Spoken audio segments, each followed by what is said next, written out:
This right now, man. This is the road to the Esports World Cup. 21 games from July 23rd to August 25th in beautiful Riyadh. Life-changing prize money, and don't forget the club championship as well. Yeah, $20 million for the club championship, $60 million plus for the whole thing. Yeah, this is definitely life-changing money. But yeah, the players here today are playing for a big prize pool as well. $50,000 prize pool split amongst top 16. It goes all the way down to top 16, like you said. That means it's going to be very important seeing how these players get out of their pools, whether they're in the loser spot or the winner spot, as we move our and make our way in the top 32. This is going to be a pretty high. We've already seen some pretty, very, very close sets, and of course, this is like, it feels every set, even so early on in pools, feels so high stakes. Yeah, everything's super high stakes. Of course, there's 8 qualifying spots to make it to the Esports World Cup. We're going to take a look at that prize pool right now. First place, you got $15,000. Second place, $7,500. Third place with a $5K. Fourth with $3,500. Fifth to sixth, $2,500. 7th to 8th, $2,000. 9th to 12th, $1,500. And 13th to 16th. Everybody gets paid out to 16th for $1,000 minimum. Man, once we get to those matches later today where every set is a money match, basically, that's where it's going to get really good. But until then, got to see how pool's been faring so far. Man, it's been quite a, you know, we've had a lot of players that traveled to compete in this event, obviously, from all reaches of the world. That's one thing that I like so much about it. I like it when the World Cup feels like a world event. Right. And you got people coming from all reaches of every continent, it feels like. But the European contingency out here, like, bro, they've been holding it down out here. They're super strong. Of course, we just saw the match with Evil and Knee, yeah. Evil 46 down to the last hit, and right now it looks like Knee just fought against Tibetano in the pool bracket as well. But yeah, coming up next, we have DBP versus Batosai. DBP was a former Bob main in the past previous Tekkens. Bob, of course, not currently in Tekken 8. I'm curious to see who he's going to be playing. Maybe a Mishima-style character. Everybody always said Bob is kind of like a Mishima-esque character, so got the Hell Sweeps, got the Windies with like the Crown Smash 1 that Bob used to have. That's a good point. Maybe, you know, we've seen some other pretty prominent Bob players find their home with Reina or, you know, a character like that, but kind of go in the opposite direction here with Law. Okay, interesting take. Like you said, that's really what's interesting is when your character isn't in the game, seeing where they gravitate towards. But Law, of course, with the changes to his Dragon Charge stance as well in this game, he's very, very strong merits. You see testing with the while standing forward and the Dragon Charge there. Oh, guess the Batosai. Oh, interesting Oki there. Turn around into while standing forward and 7th the end of the nunchucks. 1-1-2 for the whip punish. Slide again at the wall. And that's one thing that changed recently in the latest patch too. The follow-up on the Oki on the slide with the nunchuck on as the grounded hit, it no longer causes the flip over and causes a sliding knockaway. Yeah, so you have to kind of reset your game plan afterwards if you're willing to take that damage, or like DBP just showed, go for another option. Absolutely, yeah. The slides are adding up though. I like the way he's keeping the Oki with the turnaround while standing forward when they try to get up. Ooh, Batosai with the hatchets and the slide. Backing away, ooh, good cancel. Batosai not able to take advantage. Ooh, eats a smash to the face, though, all tied up, one apiece. Round 3. Instant Q up and then just goes right in the smash. Crouch jab to offset there. That's kind of one of the big changes in this latest patch, too. He first, as a system mechanic, definitely got toned down a little bit. Less tracking, a lot of players have been stepping it now, causing him to whip. So you really got to be methodical on like where to place those heat bursts to try to activate your heat. And also to threat a power charge even, you know, just to be able to check it. But nice, gets the wall slide with the up forward 3, and that's going to be that. DBP up around. Round 4. Fight. Wow, nice duck on the throw. Side backing away. Nice dunk on the back forward 3. You definitely don't want to let Draconis get away with that. Responsive. Look at this return, MYK. Huge wall combo here, just to queue up in the heat activation. Big damage. Side set 3 is good. Just pumping the slide. Slide. Nunchucks, and you don't need much more after that. DBP. Strong finish that last round. Yeah, I really like how DBP is like starting his offense with a lot of slides, just really putting it in Batosai's head, and finally started ducking for those up forward 3s and really making them pay off. Especially because, like, man, even with the way he was working around like mid-range control like that, just making him block a lot of while standing forwards. Obviously, you have the threat of Dragon Charge follow-ups after that, so you didn't really see Batosai trying to right step as much. He's kind of just willing to take it, and that keeps him linear just to open up for the slide as well. Kind of complement his offense. Back forward, block, and return fire. Oh, just let it rip. Into the DSS-3 follow-up. Big damage. Went for the mid-ender. Caught him on the ground. Nice block, optimal punish. DBP has had great defense. Oh my goodness, yeah, his Draconis knowledge on his strings is super on point right now. Just awesome reactions. Every time the back four comes out, he's got the right response. And it just so happens to be back 4-3 each time. You know, he just has the instant dunk. There's that slide Oki we've been seeing again from DBP. This time kind of changing up his timing. Dishing for that 1-1-1. Super strong tool for Law. There it is. After the burst, plus frames into a full wall combo. Breaks the floor instead. Pop the hammer on him. Spring kicks the Oki. Get off of me. Missed the slide that time, but counter hit while standing 4 is good. DBP on set point now. Round 3. Like it's still the defense for me. DBP's response. Will he just leverage a while standing launcher just like that in mid-range? It's because the slides have been working out so much. It's just conditioning at this point.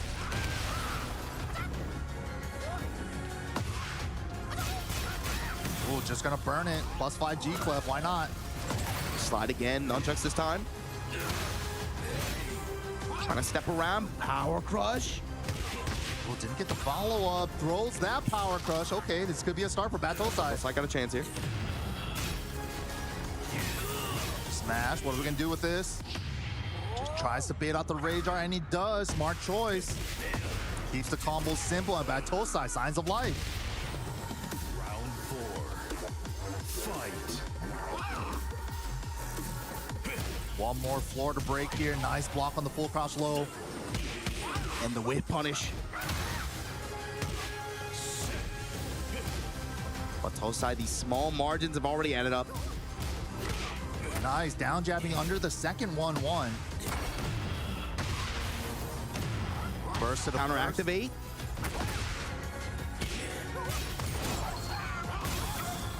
Okay, smash first. This heat timer's going down to backswing blow, optimal punish, and DBP. Really good defense throughout the whole set there. And he's gonna be moving on the winner's side. Congratulations. Defense, it was active. It was very active, very very proactive on most of those defensive touches. And like, man, he just had really, really good reactions to a lot of the offensive pressure that Batosai was presenting. Yeah, but overall. Yeah, every time like he tried to test him with the back 4-3 to try to engage on him, like he was ready for it every time. And even if he goes for the mid, it's not like too much damage that he's risking. Yeah. 4-2, not too scary. But yeah, good stuff to DBP there. Take a look at the replay over here. So activate, and then yes, quick smash. So early on game 1, but then like you said, right? Establishing the lows from DBP side, whether it was slide, whether it's down back 3. Batosai obviously kind of stiffens up a little bit. Opens up for those big damaging mids that Law has. Big carry this round. Got the spin, heat activate. Yeah, we're seeing that a lot too. Activate in the middle of your combo just so you can apply pressure with heat after your combo. And DBP made great use of that. And again, right there, back 4-3, he was on the money every time he went for it. 1-1-1 heat dash, so cheap too. It's And then so the good. floor break, yeah. Yeah, got spring kick for his troubles there, but yeah, held on to a solid defense right there. Good throw breaks, good challenge with the wall standing 4-3. It's the ducks, but then he also denied any kind of throw pressure Batosai wanted to present as well. Just nullified. Yeah, this was good presence of mind for Batosai here after his heat smash. Just waited it out just because he had the threat of a Rage Art there, but the miscalculation on the backswing blow. Heavy bet. Yeah, cost him the set. You know, everybody wants to squeeze in a backswing blow after Nobi, you know, like the Nobi special, but it's tough. See more of our players going at it. Early pools action here. I think that's pool C, pool B, I believe. Yes. Still got a long way to go for our top 32, but see a lot of the players out here. Like I said, the European crowd they definitely showed up for this event. Super strong scene out here. So many good, strong countries, so many strong players, and of course we're seeing some leverless representation right now. I like the little sticker too with the side hook. That's adorable. Oh, that's Koten. That's a French player. He lived out in Japan for On and off for quite a few years now, actually. So that means, yeah, this is Nice pool as well, I believe. Oh my goodness. It's all these pools, bunch of killers in each one, and that's kind of how it goes, man. Super condensed tournament brackets. Every bracket has a bunch of killers in it. Oh, I mean, yeah, we were looking at the bracket earlier, right? Like when round 2 and round 3 of your pool are TWT final sets, right? Like, come on, man. Like, what are you supposed to do with that? We had Rangchu versus Kudons. Those are 2 TWT champions. Oh, sorry, I misspoke. This is pool B2. So Koten versus Zeon is our next match coming up.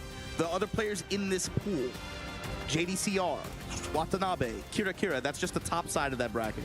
Bottom side, Edge, Joe Crush, and Kaizoku Lars, just to name a few. That's all in one group. That's one pool. Insane. Of course, all these guys are out here trying to qualify. There's 8 spots here for the Esports World Cup. Next battle. And we're going to get a Reina Mirrorman. It's Tekken 8, baby. Let's go. Let's go, Gamble.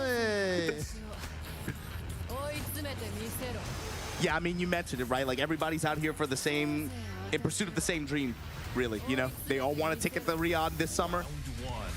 It's gonna be tough, man. You gotta play to get there. Cerberus Koten going up against GP Zeon here. Good electric though from Koten started off.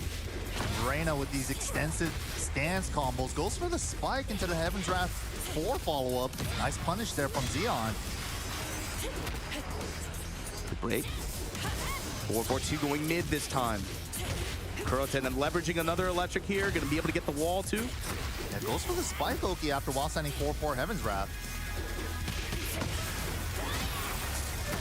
L sweep is good. Into Heaven's Wrath 3-4 for more pressure. Oki mid. 2-2-1 gets a splat though. This is big. Activate with the burst. Gonna try to get the next wall, and he does. Nice. Okazemi with Heaven's Wrath staying grounded for the low heat smash. But the down back 4 afterwards, able to close out for Zeon. Fight. Good choice there. Wow. This time Zeon starting the round off with the electric and it hits.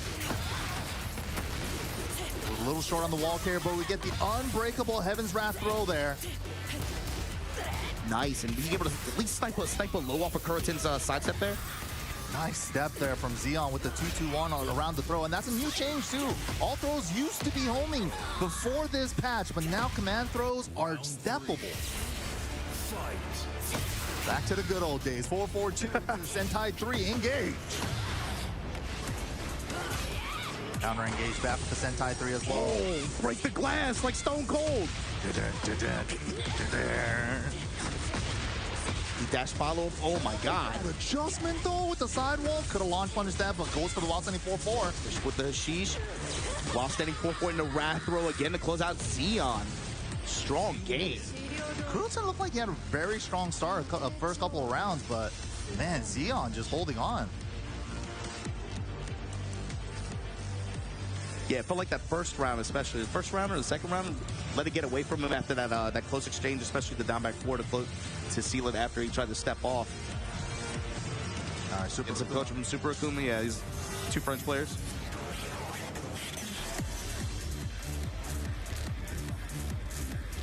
I wonder what advice he's telling him. Especially in a Reina mirror, I'm like, just run.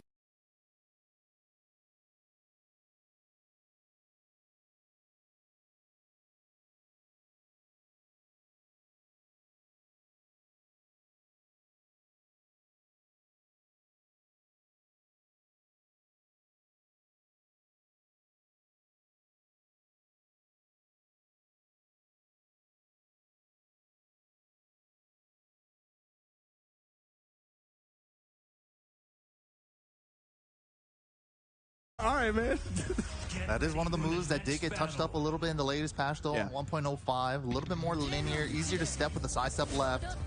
Yeah, across the board a little bit, but obviously there's some differences. But yeah, that's something you have to be a little bit more conscious of, I guess. But when you're throwing out now compared to a few weeks ago, but see how this works out.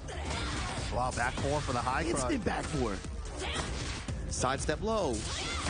Nice. And yes. Ducks under the electric, big call out. Didn't get the wall blast though. Right split kick Oki.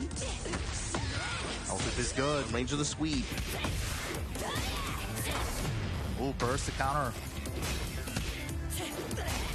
Great crouch jab there. Down for wow. Big call out from Koten here. Yeah, the sidestep fours from Zeon, I'm really liking the way he's placing that. I mean, that's traditionally one of the struggles that Reina has, right? The struggle to tame your opponent on sidestep. He's leveraging that in another way by also just putting out that low through it. Dude, Zeon's getting so much mileage from the sidestep 2-2-1 at the wall, but wasn't able to fully convert that combo there.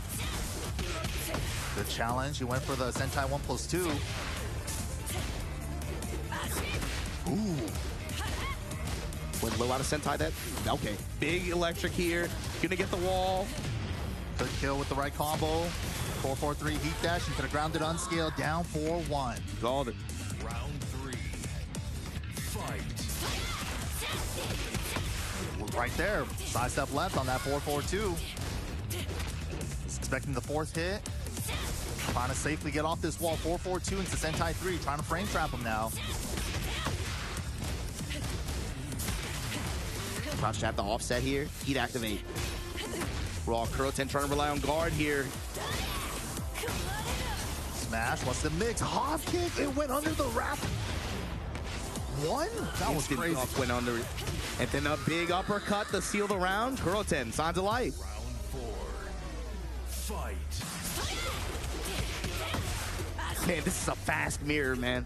And that's how it goes. I like the way that Koten's using raw Sentai in the neutral just to cover the distance. Power crush is good. Call out on the mash.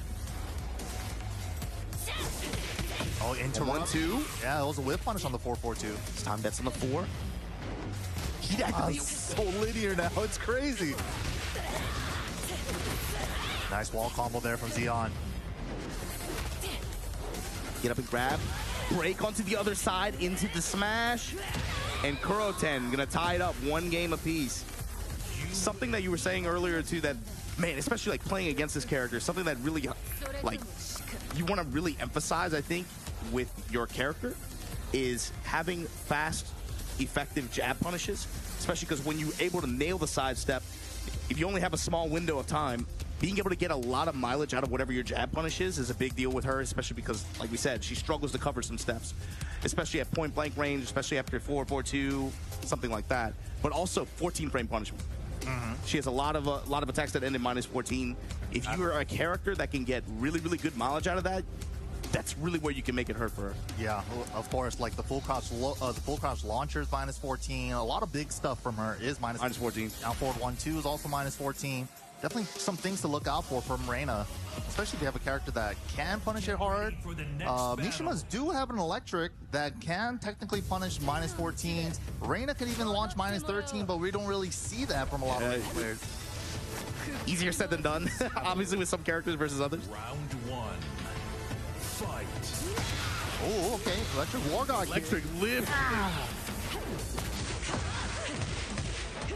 Full crouch down 4-4 though, when this is going to be great return from Zeon.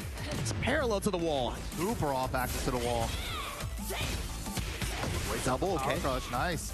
Power crush punish with just 1-1-2. Just take my pressure at the wall here. And Zeon didn't even get to burn the heat at the end. Koten was just applying the pressure, and now he activates with the engage. Excellent whip punish. Nice flow conversion. Breakable walls there, and we take it. There's a tornado. Look for the sweep, yeah. Good presence of mind, though, to go for the double low. Stay down. That's a nice punish there from Koten with the electric. Round 2.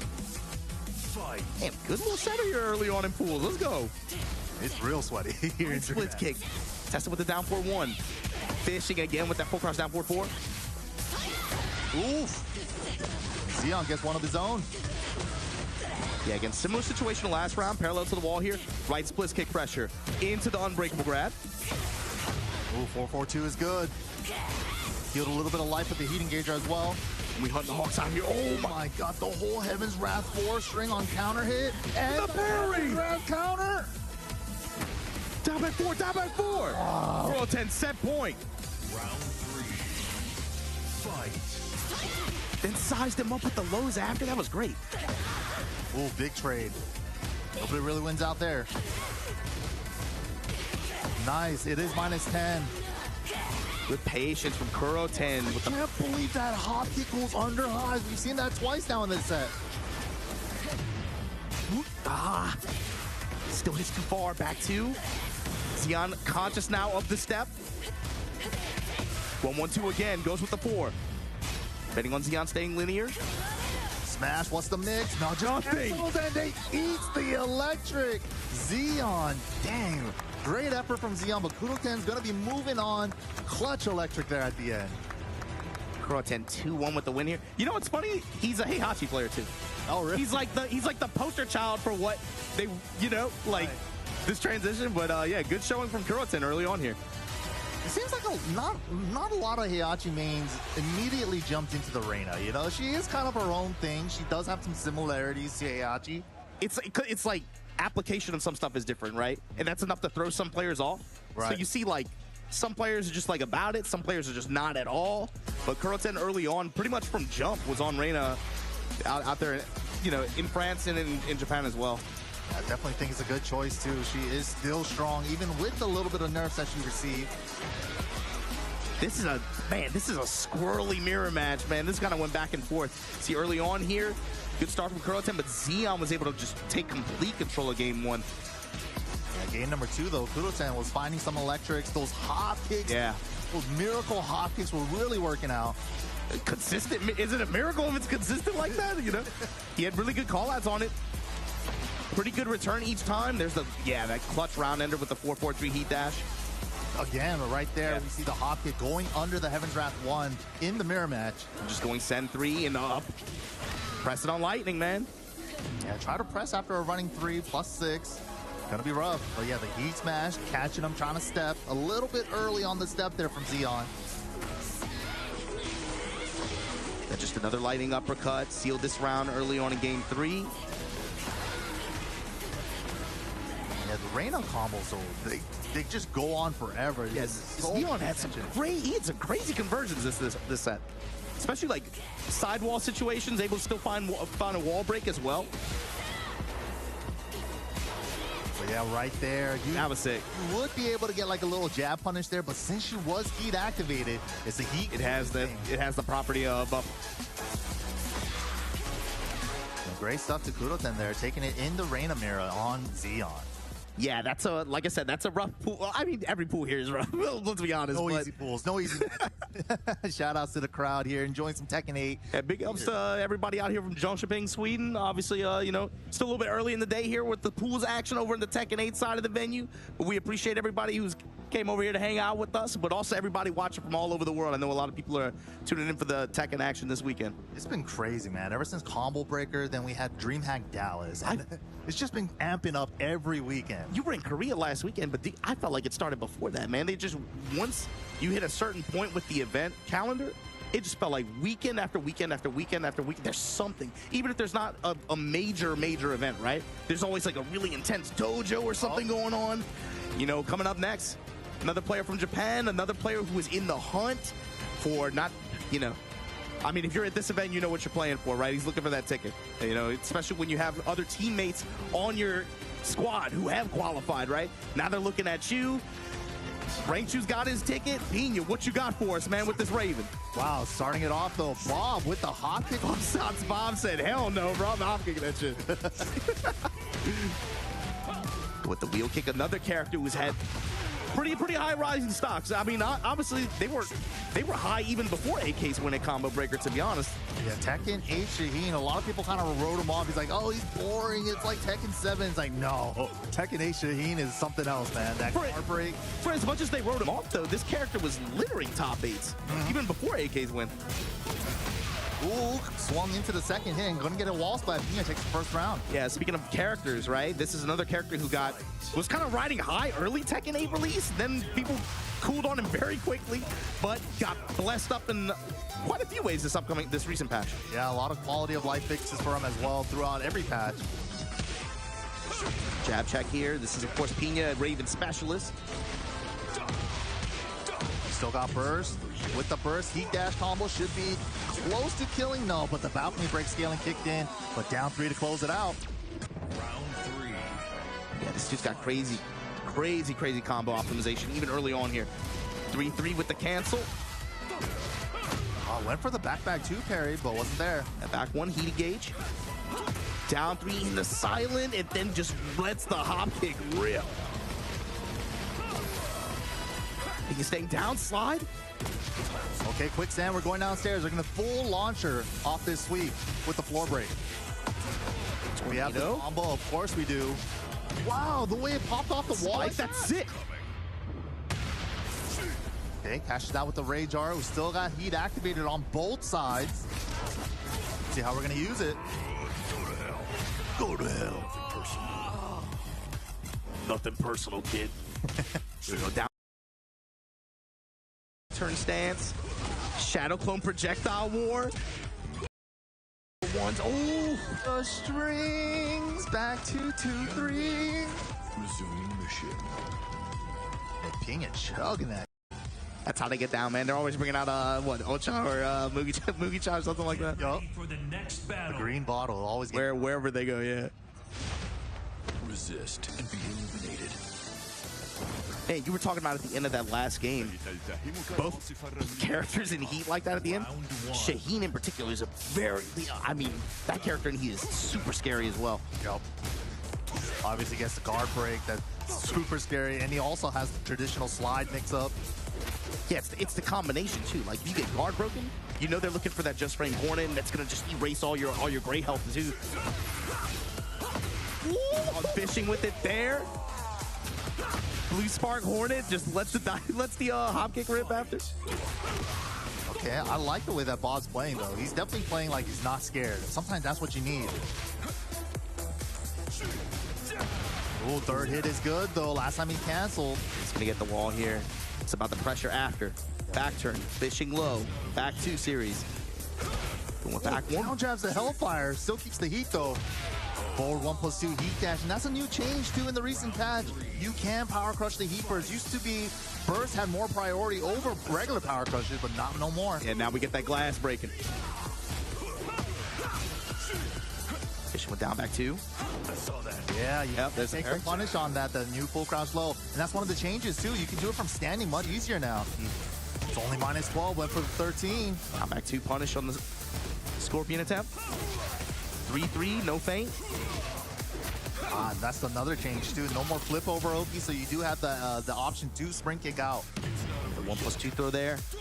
Heat activate, crouch jab the offset from Bob. Eats a low and then eats the 4-1+2. Ooh, we get to see that little Pina step. Pina step, yeah. Pina getting fancy with it. Okay. That's a tell too. Nice, comes up with, ooh man, just slides right in with that while standing one. Still got a tornado here. Big extended combos.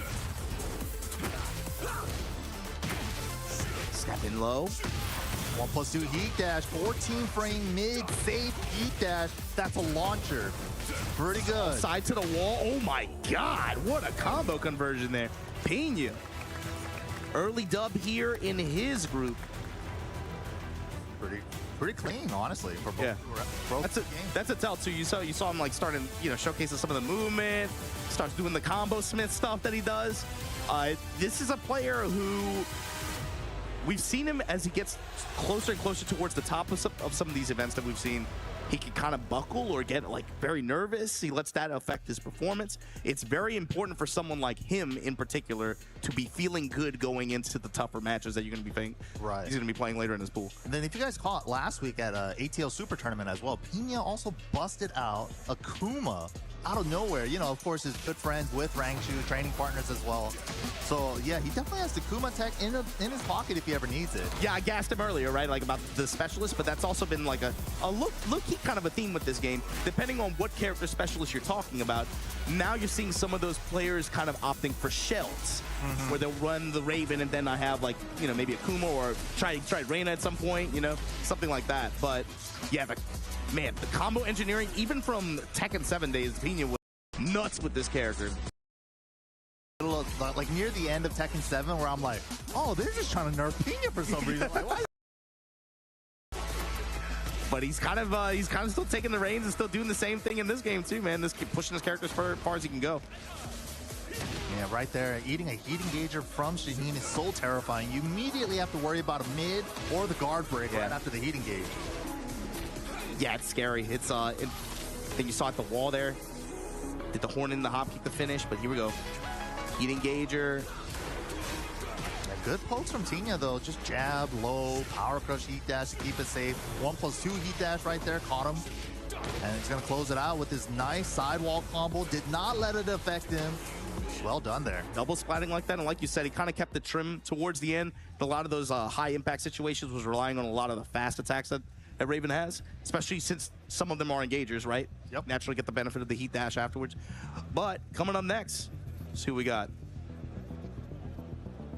Both these players setting up right now on the station.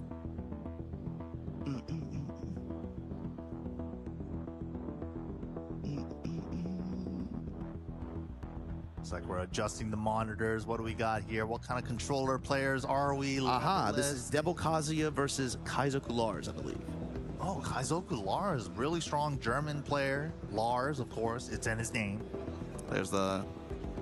Hey, this is a really international crowd, isn't it? You got like five, 6 countries right there. Yolanda, Kwis in the business, and also like Seppi Black already qualified for the EWC. Yeah, he's sitting pretty. He's sitting pretty. Literally. Man, I do not envy the pressure, man. Dude, this is the kind of event where you're just like, man, being a professional Tekken player is rough, man. It looks so stressful, man. Like, you see some of the faces, even when they win, they're like, after their set, it's just, I'm so glad I won. That's the thing that always makes me feel better is when I see like the best players, it'd be like, whoo, just like that after a set, like, oh man. If it's that way and it gets them feeling that way, you know, you can't really feel too bad, you know? It's so good to just be a spectator sometimes. You know, it's just like you don't have to go through that whole range of emotions by playing in a tournament. It is very stressful. We saw that match with Evil 46 with Knee earlier. Literally one hit away, and if Knee did not low parry that low, it could have been a different story. Evil 46 and Knee, you saw Rangshu and Koten the same way, you know. Yeah, this is a really, really, really taxing competition if you're a part of this, man. God bless. Yeah, these guys definitely know what they're playing for. Kaizoku Lars going up against Devil Kazuya up next. Yeah, and this is still this is B2 group, right? So Kaizoku Lars on this side of the group, Devil Kazuya, but also Joe Crush on this side of the bracket. Edge from Korea as well. This is crazy, man. And that's just bottom side of the bracket. That's just bottom side. Just winning one of the pools is like winning a whole tournament. Yeah, that's really what it feels like. Lars versus Devil Jin is going to be the matchup. Here we go. All right, Kaizoku Lars. This character got blessed up in some recent patches as well, 1.04. Okay, goes for the shoe shine. Oh, let me show you some lows. Here's the L sweep. The name is Devil Kazuya, but Devil Jin? The devil, I guess, is the part that makes the most meaningful part, but here we go. Goes the burst. Kaizoku Lars, wow, the low sweep. Yeah, that's a whip on it, still on the get-up kick. Yeah. Keeping it moving with the down forward 2. In the silent 2. Grab, we break it. Nice, ducking under the throws. Back 4-2-3 is good as well. Nice whip punish on the down back 4. 4-4-2 in range. We have engagement. Ooh, just trucks right through the morning crow. Oof, he's moving. Caught him out of the air, so we're gonna have to adjust the combo a little bit. Nice safe tournament combo here. Beautiful wall carry. Not quite dead. Running 3 is good. Nice. And it's gonna be for pressure too. Great option. But Delgin got no mids. They nerfed his move. I'll reach you with the down 2. Oh my god. Great return from Kaizoku Lars. While standing 2 out of nowhere. Wall's in play. Gonna try to stabilize the combo with the burst. Nice. Spike, let me get my wall. Kaizoku Lars rotating around. Okay, takes the heat dash on the morning crow 2-2. No duck on the down forward 1-2. Raw activate, down 2 under it. Morning crow mix, nothing. Kazuya just, yeah, he's just trying to get away. 1-1-2 to finish. Confirmed. The flash punch combo, the Mishima classic. Fight.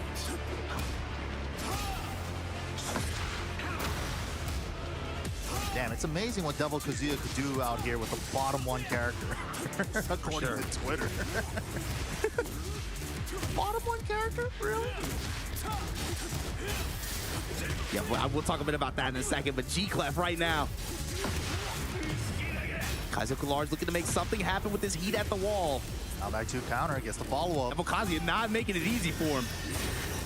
Raw smash. Fishing with the 1-1-2s. G-Clef, where's the heat? Wow, great challenge with the down jab there. Nice block on the down back 4. This could be really close to kill. Wow, floated in the finish. Unfortunate. I think he was just trying to sidestep up, but then that definitely happens, man.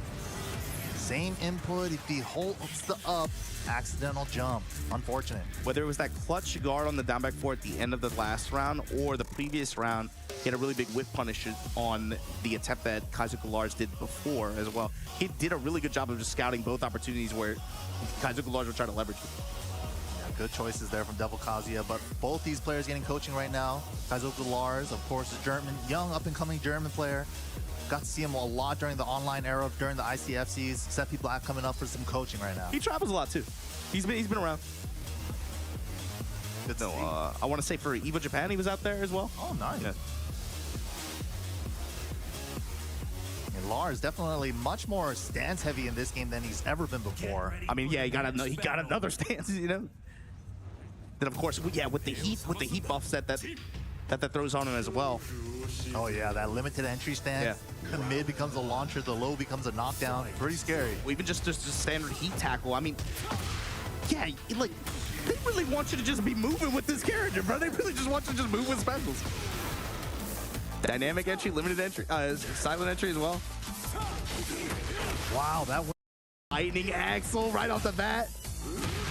Counter hit down back 4. You know I'm getting the wall too. Nice. Goes for the running throw, free shoulder afterwards as well. And the shoulder bomb. Silent 1 burns the heat dash and then yeah, just keeps it mid. Round 2. Fight. Oof, big counter down 4-2. Here we go. Okazeme Juicy. All right, now Kazuya, see? Kaizoku Large now starting to play like a large player. Yeah, going in. Going in, just betting on numbers. I'm gonna go 1 this time. I'm gonna go 2 this time. Why not? You just face roll the buttons. I don't know, you don't know. Nice 10-3, goes with the 7-1 after. Oh. I don't think he meant to finish the 4-2-4 there. Probably just going for the 4-2 spike. Accidentally inputted the 4 as a follow-up. Big turnaround for Kaizoku Lars already. What? How did the second hit of Laser Scraper win? All right, micro step into Art Blast for man. Maybe the Twitter might be on something. 10-3, this time goes low after. 2-1, limited entry low. Nice punish on the wall standing 2-1. Final chance for Devil Kazuya here for this game. Kaizoku Large. Nice, bets it for the low high. Wanted to close it out with that. If you're Kaizoku Large, it's still not lost yet. Just relax. There's not a lot of great health to be restored there. Activate. Woo, just a range. Oh no!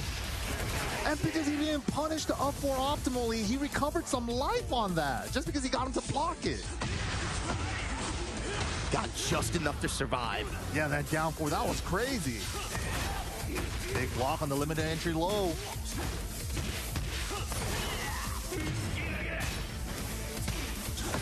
Heat is gone for Kaizoku Lars. Devil Kazuya still with half a timer left. 4-4-2 heat dash is the option. Upward 4 wall splat.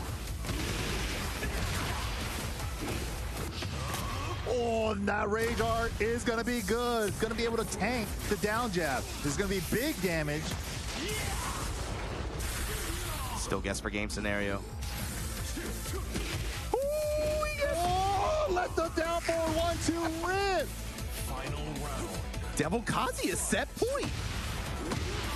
Nice pickup there on the counter down 4-2 when he doesn't go into stance, so he gets the dash shoulder before 4-2 engage. Bottom 1 character. Oh. And No duck on the high there, but the tip range of the heat smash.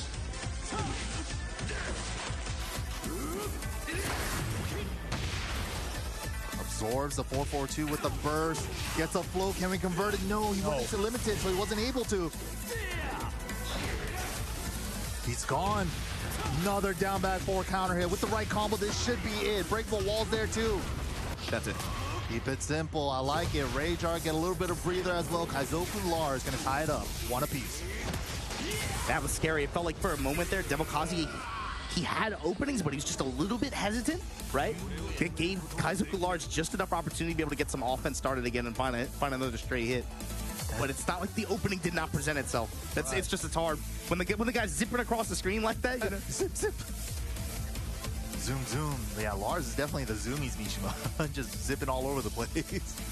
But yeah, and every time that Devil Kazuya tried to like press on his offense, there was a counter hit down back 4 waiting for him. Shaking his head a little. He knows he was so close to winning that set already. And we're going into a game 3. Especially when you get caught up on that feeling, it's like, man, that should have been over already. It could definitely, you know, deter your play a little bit.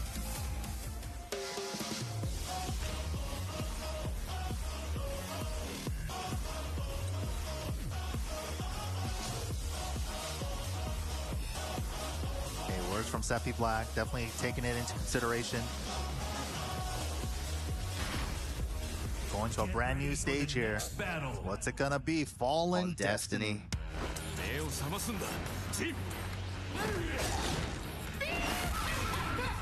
Snap out of the chin and he just starts laughing. Wow, great sidestep arc blast there. Sidewall in play.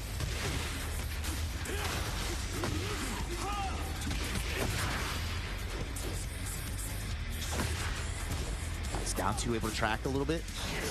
Ooh, again. Just to the right side. Finds another whip punish arc blast here. Ooh, the angle was good. That could have been a big opportunity for Devil Kazuya. Again, the block and punishment on the limited low. Oh, he just ran out of heat timer, so he wasn't able to dash it. Whoa! Avalanche lightning strike. Rage Art there? Not good. Unfortunate. Little signs of desperation there.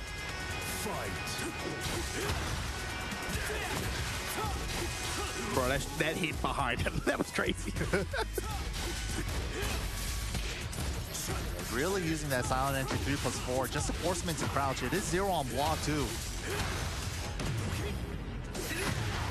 And preheat Kaizoku Lars has been pretty insistent on Den 3 into Sen 1. Now that that's not on the table, though, how does that play into the mix? Down back 4. Wow, just letting it rip. And then the zoom in stomp. So weird that that stomp comes out of the stance. Yeah. Used to be only when they're grounded. A new change in this game. I'll switch for another step arc blast with. Devil Kazuya trying his best to slow the match down. Here's a big Samsara. Be able to get some wall control out of this. Steel pedal kick. Good return so far. Ooh, beat it before the low got there in time. Steps to smash. You love to see it. You love to see it. Tekken is a 3D game. Oh, I like going for the spike there. Catches him out of the air with the limited mid. That was a cool feint. And Sen 1 just to burn it on the dash. Finds the low touch. Kaizoku Lars. Hand over his heart like that. Oh, man. Like we were saying, man, so stressful, even when they win. Gonna be moving on, though. Good stuff to Kaizoku Lars. And like I said, this bracket, I mean, I think coming up soon, we're gonna have JDCR versus Koten, which is top side of this bracket for full B2. But this match, I think, is gonna bring on, yeah, Kaizoku Lars is gonna be looking at probably maybe Joe Crush. Rounds down here, but wasn't able to close out game number 2. Yeah, Kaizoku Lars just staying really patient by staying grounded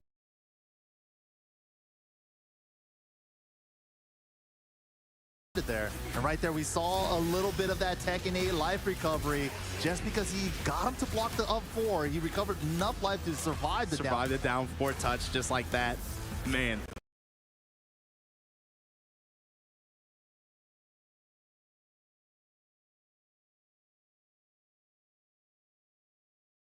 Terrible feeling. Terrible feeling. Oh yeah, game number 3, Kaizoku Lars really felt like he started getting loose with it, but yeah, swinging into the down forward 1-2 there in game number 2. Like you said, it definitely worked to his advantage. As soon as he started getting loose, really open.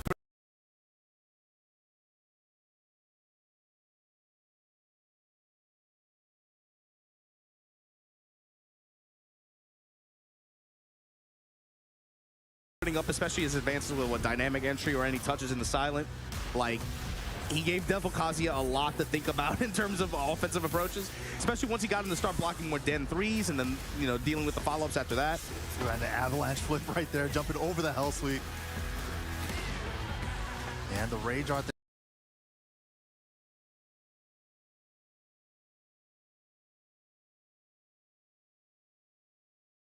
If it bet it all for gold, if it did there as well. Yeah, you see Cherry Berry Mango in the back. This is pool B3. So yeah, likely Cherry Berry Mango is probably gonna have to play the winner of this, is what it looks like. This Pina and Kane and Trench match.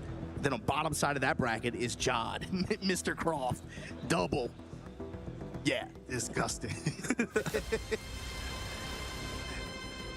But coming up next, Ronaldo Sui going up against, hey, congratulations, newly signed. Yep, newly signed Kwis, super strong Hwarang player. A lot of Hwarangs have been dooming since the latest patch a couple days ago. Down 3-4, has been neutered. Oh my god, my character is dead. A low into a high. Over. A low into a high that's launch punishable? Absurd. Yeah, I don't know, man. They kind of, I don't know, God bless them, but it's not like this character doesn't have a lot of merits in this game. It's not like you haven't been seeing players consistently performing with them in pretty much a variety of regions, really. But you know, to be fair, Kwis, I did not see actually engaging in that conversation. Oh no, he posted a monkey meme, a monkey smoking, was like, oh man, it's over, bro. I saw that. Oh, okay, never mind. Yo, good block on the relax 3 here. Oh my god. Excellent return fire. Blow him up. Wow.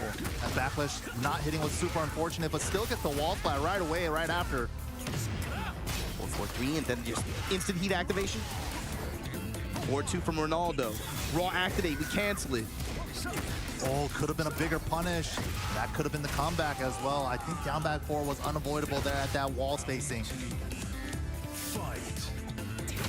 Yeah, for this matchup, it's about how can Kwis traverse that mid-range, be able to lay the pressure on the Eddie like this.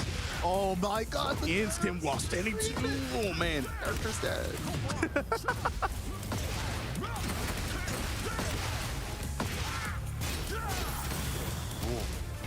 Pressure adding up, a lot of chip too on Kwis' side. If he can land an engager, he can recover a lot of that. Great jab press there, and wow, flick kick the finish. Oh, we're dancing on him. Okay, we're style on him. Okay. It's like we were saying, right? It's not just about the low-high kick sequence, but you gotta also remember Eddie, pretty strong punishment game overall, even at least up until this recent patch where he got toned down a little bit. Oh, the counter hit, that's all NCC from the second hit onward. That's a grip of damage. Love to see it. Great step. Unfortunately, just a little bit late. Yeah, was a little hesitant before he pulled the trigger. Yes, wall pressure adding up though. 4-2, out of trouble. A little bit of sidestep right built into that move. 1-2 transition to handstand, just out of range of the big splits kick. Nice. Great block. Blocks the defense. Still got tornado. Should be it with the wall. Nice combo there from Kwis. Round 4. Fight. Big jab challenge there after the crouch dash 3. I really like the way that Ronaldo is playing around with the handstand. I've never seen an Eddie use handstand as much as this. Ooh, we've got the reversal break effect as well with the glass breaking. Clean step around, back 3 though. Counter hit throw. Sioki. Low touch. Kwis right there. Ronaldo building some health back on blocked attacks. Oh, the handstand throw! And it wall splash in this game. All tied up. Final round, first game. Final round. Fight. Wow, round start Plasma Blade. Little punish though with the 1-3. 1-3 was looking to just get some mix established, but Kwis able to get a counter hit throw here. Back 3+4. We're gonna engage. Oh, finally going for the relax low. That's big. And the wall flat with the up forward 4. Could have got a full combo. Ronaldo! Down forward 2 counter hit. Uh-oh. Kwis in trouble. How's he gonna bring it back? No duck on the relax. Oh, mid. 2-4 there. Going in with the burst. Roll of great health here. Down Oh forward my 3+4 heat dash. Spring kick. Gets denied by the left flamingo forward 3. Great choice there. What a comeback from Kwis. Ooh, that was nerve-wracking for both players. So close for both. Ronaldo definitely had it.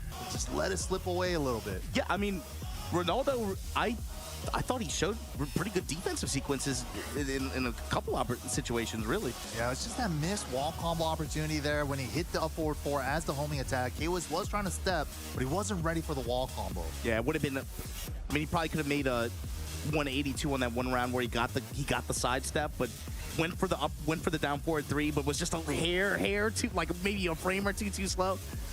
It's hard sometimes, man. That's how it be. But yeah, getting some coaching. I believe that's his brother, Buffalo Soldier, right there.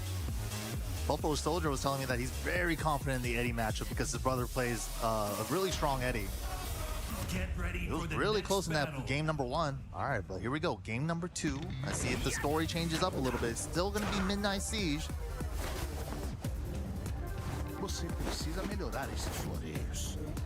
Dang, your footwork could use some improvement. That's what Eddie said. Back one and then instant low parry from Kwis. Instant wall advantage here. 4-4-3 mixing up with the low. Okay. I like that. Handstand 4 to shut down. Beat whatever power crush that Kwis was trying. Dude, the transitions from the handstand. Yes. Relax. I love it. I love that he's switching up handstand like that. Fight. That's what it's about. That's what both of these characters offer that really is just the ability to quickly transition and weave between stances. And you cut, like, it happens so fast. You have to correctly gauge risk reward so quickly. You have to know the stances better than they do. Oh, roll and choke is good. Well, no punish on the 1-3. He does drop down into relax, so you have to punish with a 14 frame mid. But back 3+4 and then the heat dash. It's got the health advantage here. Jab touch, armor through it. Oh, the range on that Peacekeeper. Oh, caught him ducking. Didn't splat though. A little too far. Down back 4 to close it out. Round 3. Fight. Roll and choke is good. It's a 2 command throw that still has the homing property. Yeah. Because it starts with 2+4 first before the back end. One of the exceptions to the new rule. Wow, floats him with back 3-3, and you saw that little smidge of delay on the back 3-3 to confirm it. Tornado goes with the back 3 series to end. Stays in handstand. 1+2. Oh, power crush through the burst. That's new. Counter activate. Takes the smash immediately. He was trying to smash. Clean step around and plasma. That was beautiful. Awesome step in with punish. That's fine. Eats the handstand 4. No big deal. Takes the plus frames with the 1-2. Big bet on the relax low again. Kwis was ready for it. Wall blast in play. And we're getting it. Ooh, just frame Sky for the tornado. Used up one of the wall hits because the first hit of the wall break did not hit grounded. No punish. Good recognition from Kwis though. Instant break. Oh, Ronaldo in trouble now. And the float sequence, Kwis. 2-0 here over Ronaldo. But hey, moving on here in this really tough bracket. Kwis with the W.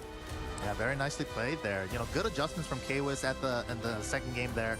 Ronaldo definitely had nice sequences and stuff, but just wasn't able to keep up with Kwis. Kwis, we saw that huge step around against Eddie's heat-specific move, Aurora, the core circle forward 4, and he stepped out so confidently into that plasma blade. Man, it's seeing someone like Kwis too, who, you know, it felt like towards the end of 7, man, he was really, it felt like constantly just building closer and closer and closer towards some kind of big performance like that. It's cool seeing him out here on the road, being able to compete like this, but also hopefully put up a good performance. You know, he's in this bracket, and this is a tough one, man. Olan at the top of this bracket. Oh my God. And Kwis, you know, he just got through this match, but he still has to be able to deal with Joey Fury, and Blackbeard's also in the bottom portion of this bracket as well. Such high-level competitors here, but yeah, right there, Ronaldo trying to close out that game, and then this is the comeback, the beginning of the comeback from Kwis here. Slowly but surely, every hit recovering a little bit of life too. That's the thing, when your characters that are in this game, characters that excel with pressure, so characters like Wrong, characters like Nina, you can't even really look at the health bar. It's a distraction for yourself, because, like, man, if you get in one situation where they start to get some pressure building, all of a sudden, that, oh, I just need a chip low to finish him off. All of a sudden, that's like, I need to launch him again, you know? Yeah, that's the thing with Tekken 8's recoverable life gauge. When you see a big chunk of gray like that, and especially like Majin Obama was saying, like when you start adding up the pressure like that, you start slowly but surely recovering a lot of that life, even without a heat engager or something like that. And it's all they need is just a touch. Not even a touch. They just need you to block something, right? Kwis did it at least 3 or 4 times that set, where it's just like he's in critical HP. But then all of a sudden you block one thing, then the pressure starts to get started, and now he's built up 20%, 10% life. It's enough to keep him around. Yeah, that's a big factor of Tekken 8. But yeah, a lot more action coming for you guys here at Dreamhack Summer in Joshkaping. I just like saying that at this point. I don't know what the natives think, but I think that's good pronunciation. Y'all get at him on Twitter. Let him know if he's saying it wrong. But hey, we appreciate you guys staying up and watching this from wherever you're watching from, all over the world. But we're going to get back to you guys with some more matches in just a bit. Everybody be easy.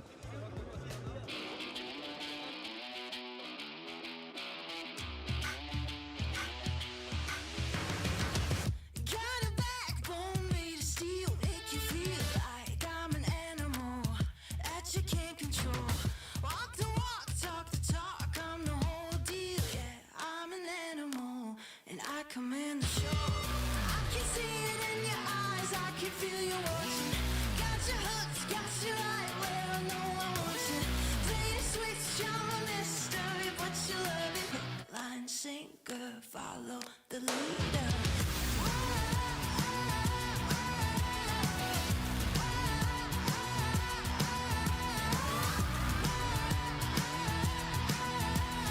Hook, line, sinker, follow the leader.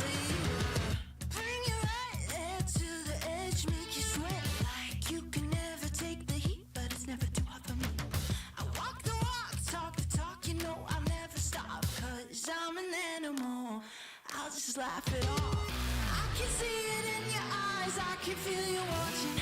Got your hooks, got you right where I know I want you.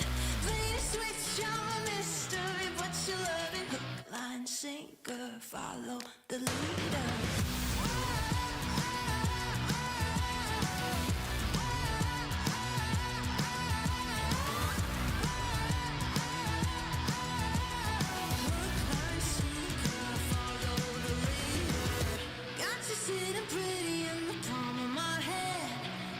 Busy, got you missing me, you can't stand it.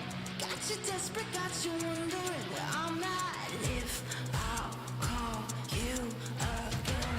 Got you sitting pretty in the palm of my hand. Got you busy, got you missing me, you can't stand it. Got you chasing, got you wondering where I'm at. Hook, line, sinker, got that. I can see it in your eyes, I can feel you watching. Got your hooks, got you right where I know I want you. Play the switch, I'm a mystery, but you love it. Hook, line, sinker, follow the leader.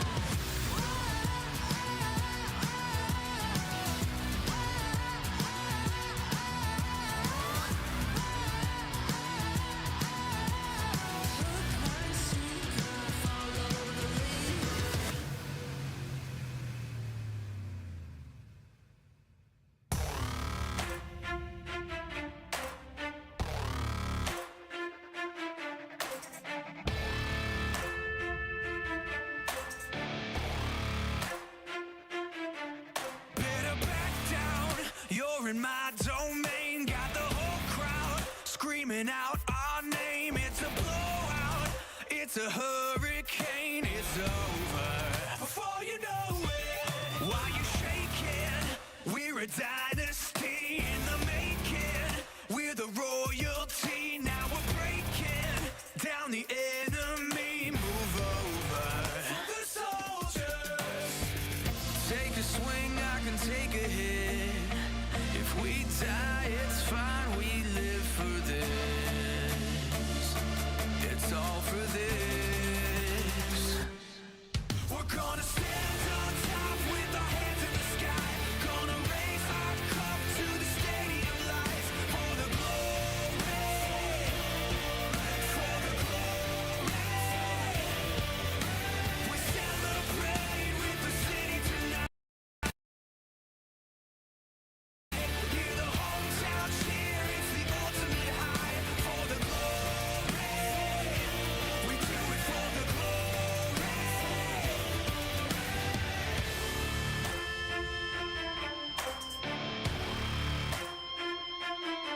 Yeah, we've waited for our time to come, calculated everything we've done, we've upgraded. Now you can't outrun a champion. Now you're facing what? Can you hear them? Yeah, it's all for us. You believe them? Yeah, it's serious. Hear the siren. We're victorious. I'm telling you. Can I get a hell yeah? Take a swing, I can take a hit. If we die, it's fine. We live for this. It's all for this. We're gonna stand on top with our hands in the sky. Gonna raise our cup to the stadium lights. For the glory, for the glory. We celebrate with the city tonight. Hear the hometown cheer, it's the ultimate high. For the glory, we do it for the glory.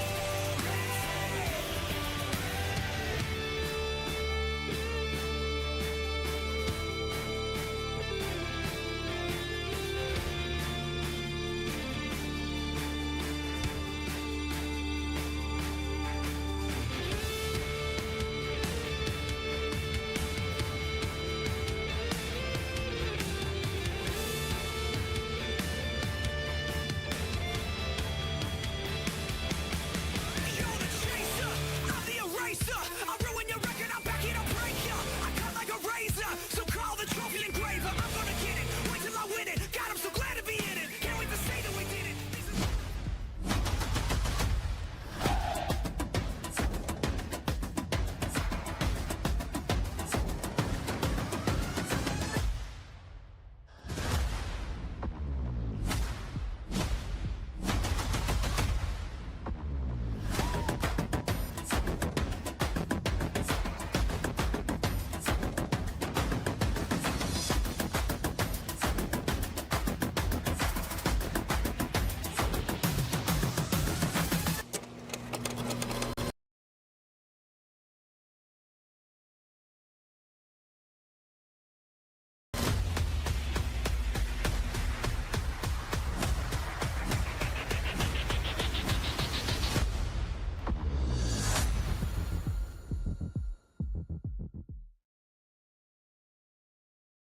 Welcome back, one and all, to Dreamhack Summer 2024, Road to the Esports World Cup, and we're out here for this Tekken 8 action. What's going on, everybody? Majin Obama here with none other than...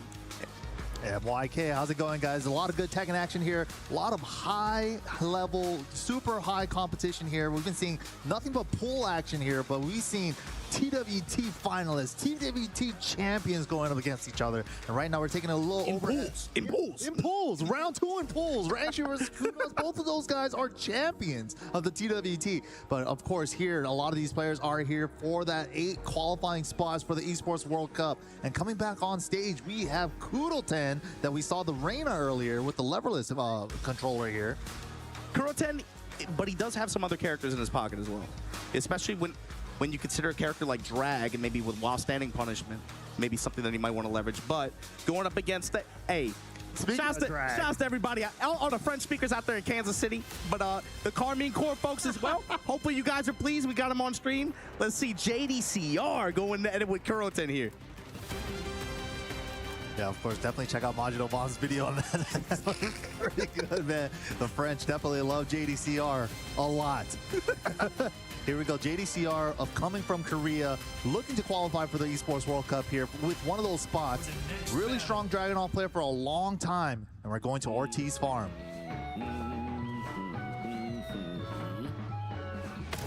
Get that camera out of my face. Yeah, so I've seen this matchup before as well. I'm thinking for Koten, how can he establish 4-4-2 and be able to play his game against this kind of movement and against these kinds of mid-range threats that JDCR is going to bring to the table with Drag? Try to put his legs on her chest. That was crazy. I've never seen JD go for that. And right there, yeah, trying to sidestep left around the 4-4-2, but got caught by the Sentai 1+2 right afterwards. Hey, right off the bat, back 4-3, take it to the wall. Dash dash 4 to hit grounded there. Big chunk of damage. Oh, we hunting Hawks out here. Okay, takes the punish. Nice punch on the power crush. One as well. Yeah, and we saw that Koten hop kick earlier in that Reina matchup with the against Zeon, really working out for him, but not working against JDCR the first time he went for it. 4-4-2 goes with the 3. That's that one. It's a true homing attack. It's gonna get a little bit of extra damage with the wall. Right now, just trying to keep JDCR locked and loaded in this corner, going with the Sentai 4 follow-ups. Wow, JD just stepping out with the sidestep left, turning the tables on him with his back against the wall now. Plus frames into burst, challenges with the jab. The break. Nice movement from Koten and finds an electric and gonna be able to tie it up just like that. Dangerous situation to JDCR in rage like that. You knew what he was looking for. You know what he wanted. All Dragonovs want the same thing at that range. Oh, stepping the wrong way on that cross dash 4 after the full crouch low. R ducking at the wall. Hard ducking, hard punish. Oh, the hammer is taking a rage though. Electric War God kit for the Oki. Out of the air with the smash, so it's not going to be a ton of damage, but the slide to close it out. Round 4. Fight. Just a mid-check at the round start, just in case. Oh, I love the way he's using that raw in the neutral. You said it last set we watched with Koten as well. He's willing to just do raw Sentai stance. Yeah, I love it, especially because Sentai stance, you kind of use it like a Lars dynamic entry, just use it to cover the distance like that.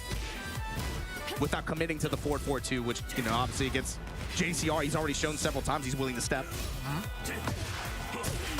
Oh, but the pokes are adding up from JD, and the chip damage went because he's heat activated. Koten betting on the mash, but man, instant smash in return. JDCR up one game here.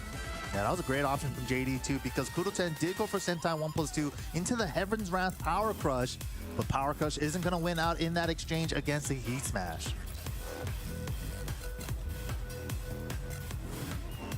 Comfortable game number 1 for JD. We already saw a lot of sidestep lefts around the 4-4-2, just kind of nullifying Reina's 4-4-2 mid-range game. So he's kind of going for the raw Sentais instead, but JD, the last round there, he just made all the life up with just a lot of pokes. It's like, how often can he go to that as an option and just like raw roll? But then also, what other tools can he leverage that she has to be able to try to deal with that at that range too, where JDCR is doing it? You know, maybe rely a little bit, maybe go to back 2 a little bit more. You know, maybe some other move I was thinking of, the other homing options. But the only problem is like the speed of it, right? Yeah. And especially if it's blocked, you know, you're kind of like stuck in their face at minus frame, so it might not be the preferred option. She also does have a standing 3 that's a homing attack as well. Fight. All right, let's see. Rebel Hanger is the stage forward 4-2-4. Counter hit on the second hit. Wall's right there. A little too low to get the tornado though. Hammer fist back 4-3. Break on the grab. Leveraging the electric. Okay. Oh my goodness. The electric finds its mark. Wave motion into the electric. Koten trying to find this wall positioning here. But JDCR confident just to sidestep left, micro step left. Oh, could have been a bigger punish, but we get to engage on him. Running 4, what's he mix? Just doubles it up. Look at all the chip. But we're gonna heal that back with the back 4-3 heat engager. At least a nice chunk of it. Wow. Back 4-3, JDCR just banging on that thing. And especially if Koten hasn't shown that he's willing to duck the second hit. JD can definitely just let it rip a lot more often. Again. Sidewall though, not gonna get a clean splat. And the wall standing 1-3. Oh my god. Sneak four. Ooh, toe stun, so he's not gonna be able to convert. Finds a 4-4-2 though. With the 3D engage here, willing to just bet his heat dash on the wall standing on the down 4-1-2. Wow, JD calling out the electric that time. It was a windy, so extra punishable. Didn't get the heat dash on it. Maybe the axis threw it off. But doesn't matter. JD relentless with the down forward ones to close it out. Set point. So far, complete control here. Ooh. Another counter hit. And JDCR's reward for this is going to be this wall positioning. Bang, bang, boom. And a 50% advantage. Oh my god, full crouch low. Oh, gotta get off this wall, but how? No life now. Okay, we're fighting. Heaven's Wrath pressure. Here we go. Makes him hold the burst, counter burst, but gets that. Thank you, Tekken. 1.05, baby. The new patch is in play. Just being able to step around the burst is like, there is actually some counterplay now other than just trying to throw or do a low on the heat burst. Or like the preemptive raw call out, you know, but even then even when you would do it sometimes, you wouldn't really get rewarded for it. You know, like, oh man, I know he's about to do this, let me do my low. Then you just get eaten up anyway. Yeah. At least this way, I like the feeling of it, knowing that, okay, I know they're about to go for it, whereas before maybe we had to like both kind of like look at each other like, I know it's gonna happen, you know it's gonna happen, come on man, just do it. Now, being able to just like rotate around and actually just like punish people for that, it feels so good. Yeah, absolutely. Big shout outs to 1.05. Made a huge change on that heat burst meta. But yeah, most of the system changes this patch, I think most people generally are pretty pleased with. Yeah. System mechanics changes in general. yeah, heat burst was such a strong option before. Good tracking, and the speed of it's so fast that, like Obama said, it'll just straight up beat out the low counter attempts. And yeah, but we're seeing here, JD, as soon as he got that wall pressure, he never let up. JDCR was kicking the shit out of girls. Run back 4-3, back 4-3, back 4. Oh, you're not gonna duck? You're not gonna duck? Hold this. Free engager, free engager. All right there, triples it up on the down forward one. Koten definitely feeling that one. And then, man, that pressure at the wall at the end of this round, oh man. And that's the crazy part too, is Dragonoff before, yeah, right there, we saw the step around the burst. Beautiful stuff there.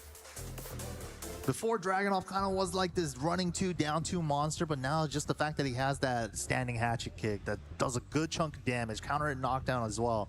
And he also has that new full crouch low that JD's been using super effectively. Yeah, I mean, his low game, he's more diverse, I think, with the array of attacks. It's weird the way it works out. It's like, I can say that, but then I know that 90% of people are just gonna be, it looks the same no matter who it is, you know what I mean?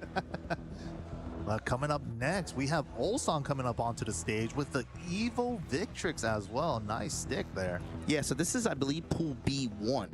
Olan right now at the top of this bracket, top side, going up against Matsu. Wow, Korea versus Japan coming up next. It's a big match. Yeah, Matsu came out to Tadakai Tuesday last week, I believe, last week, if I'm not mistaken. Trying to get ready for this event. I think he also made the trip to Dreamhack Dallas, if I'm not mistaken. Oh, nice, yeah.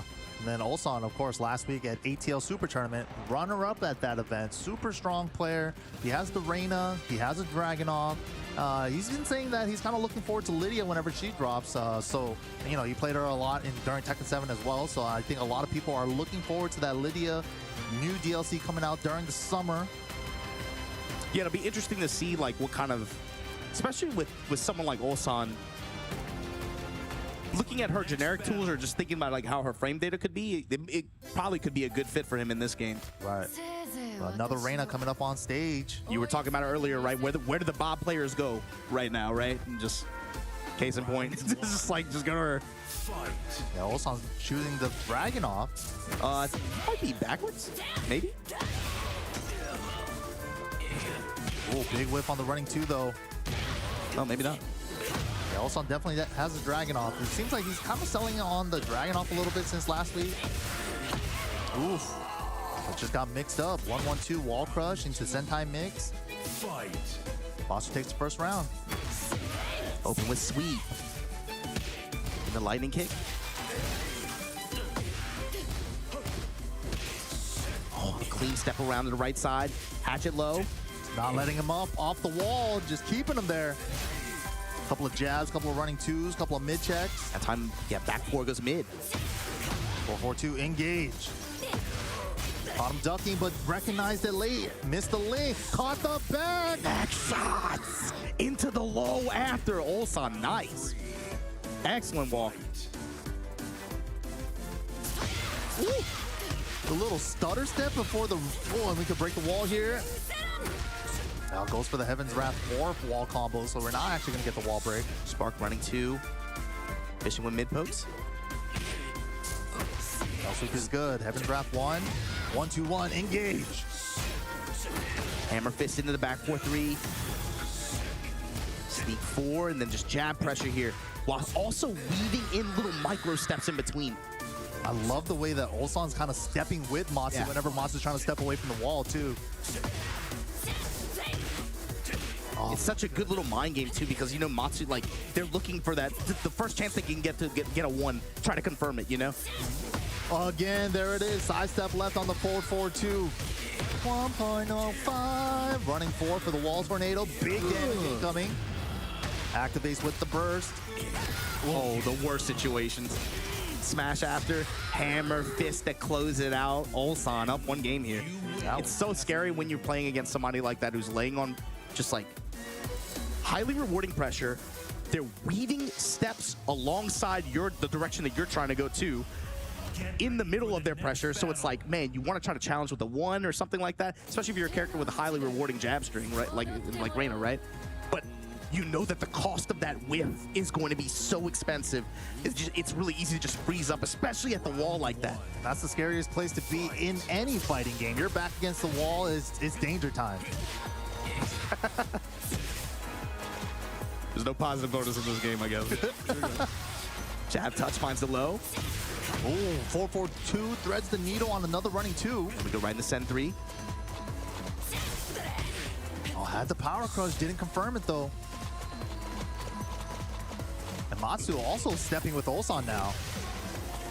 Yeah, I mean, Ulsan's ahead on life right now in this round, but you could tell even just from the way this round went, this is already a much more comfortable stage environment for him and for Matsu and the way he likes to play.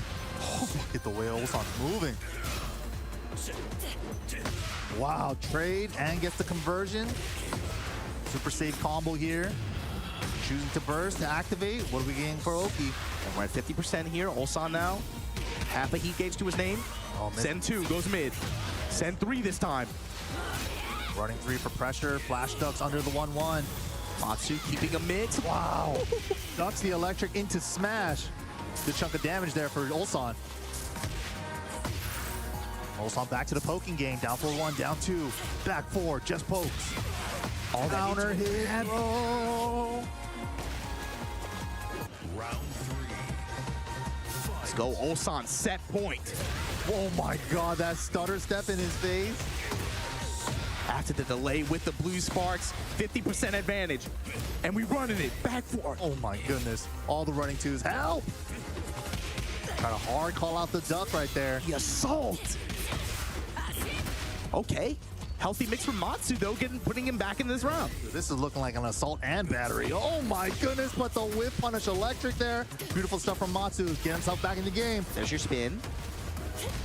Right split kick pressure, then he just backs off. Looking for a raw activate or something? Finds the sweep. Wow. And a little wiggle action, okay. Matsu not out of it yet.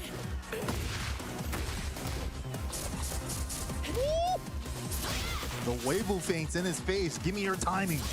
I want your timing, but the step around the 4-4-2 once again. You go get it. If you want it, you go get it. Wrap around to the left side. Look at this reward. Not about the damage per se, but the activation, this condition. Hammer fist. Down for 1, smash. Oof. Run it. Ulsan going in. Oh, flip to the parry. Oh. so scary. Beautiful. What a walk! Oh, she saved herself, but not enough. Ulsan chases that down with the down two. Nicely done. Look at Ulsan cheesing, man. Got him a little 2-0 win.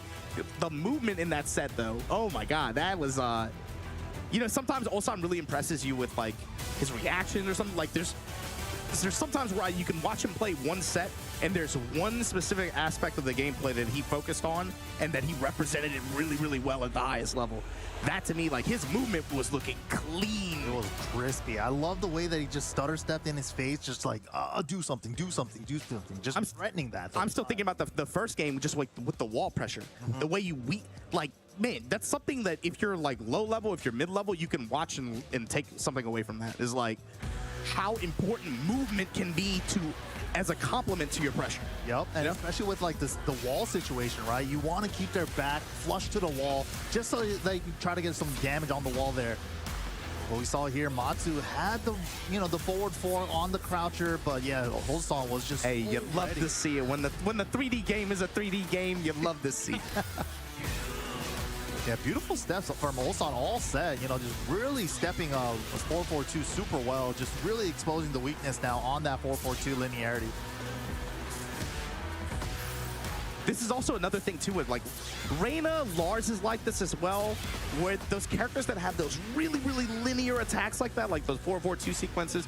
Lars, obviously, you know, he wraps around, he just goes crazy. Obviously, running 3-2, those kinds of attacks, is you run the risk of them running past you too far out of range of a punish. Ulsan still found a really, really good way to kind of keep range and be able to find spots where he was still able to tag her in meaningful ways for those big whiffs. Obviously with Reyna, like, she probably has a little bit more recovery time compared to some of the other characters like that. You see like a way more time to really visually confirm that. But it's still something that you have to like take into account when you're looking to make those steps and those walks. Yeah, beautiful movement all throughout that set. But coming up next, we have Edge up on stage. Really strong forearm player up against one of A's finest, Joe Crush. Joe Clutch back in action. This time he's gonna have his hands full. This dude, I mean, he came out to EVO Japan. I'm not gonna tell you what he told me his name was, but he didn't really travel so much before this year, right? Then recently got picked up by T1, and since then he's been globetrotting a little bit. It's cool to see him out here in Sweden. This is Edge from Korea, and he's like you and Rip and all those guys, y'all have been talking about it. This is definitely one of the more consistent players out there in Korea, especially with a lot of their ATL competitions. And right now, everyone in Korea is saying Yona rank. You know, like Hwoarang's just they're like Lich Kings. Like there always has to be one, right? Right. Right now, they're saying this guy's the one. Edge is that one, but right there. Saw that reversal break. You heard the glass shatter. Joe Crush tried to power crush out. Probably a heat burst. Nice punish. And at the wall too, Patriot. Oh my God, the Patriot double raised the wound to switch the side away from the wall. The 4-4-2. If you guys want to see some jack optimization, this is the guy. Heat off the table now. 4-4-1 going into Gamma. Look at the throw. Jackhammer into the plus frames. Gamma How 4. And that's going to trade with the 10 frame. Beautiful stuff from Joe. Ooh. Just threatening the Gamma How right there after the 1-1. I love how America sent the Jack Army out to this event, but you know, even compared to Joe and compared to Anakin, again, modify Volcano Buster to punish the Power Crush there. I was gonna say, Joe Crush just feels like this game, especially with the concepts that it emphasizes, it caters to his style so well. Yeah, absolutely. And with a little bit of optimization that Joe Crush brings to the character too. Look at this, man. Already utilizing the nurse against Hwoarang. Launch punishing the down 3-4 super confidently. That was sick. I love how he said, damn going for the floor. We're not gonna turn this to purple. Put you on the wall, drill on the finish. Oh, he's flexing on him. Yeah, I was trying to go for particle charge there. Go for a parry. Or a heat engage. Ooh, the pressure from Edge. Dang, took the plus frames after the burst. That's kind of like the mind game, right? You're only +1. So a lot of times, a lot of players, the attacker goes for the down jab. You're going to beat their down jab. Yeah, so this is the problem, is once Edge gets pressure like this in close quarters, you're seeing Joe Crush, he has to rely on that 10 frame forward too, right? Or a power crush like that. Missed the follow-up, though, on the one uppercut. Ooh, logging on him. Here we go. 3+4 and the drop to break the floor. You know we got the combo for this. 4-2 back one. And there, yeah. Skill. It's a tornado. Oh, actually, well, it doesn't matter though. The burst hit. That was nasty damage. Sidestep piston gun assault. Low parry on the earthquake punch. Okay, takes the last floor. What are we gonna do with this? We still have Edge with the burst. He's gonna activate. Spike, here's where it gets scary. Takes the smash into mix. Just goes for a safe mid and then disengages. Damage charge, nothing. 4-2, no. Punish into the frame trap, forward 3 after the forward 2 with punish. Joe taking the first game. Like you said, it's about combo optimization, but also, even I felt this way even like watching him play 7. Joe in particular is not afraid to bet. He really like sometimes people say like they don't care. I feel like sometimes he really doesn't care. Like he's just like, no, I'm betting, I'm going.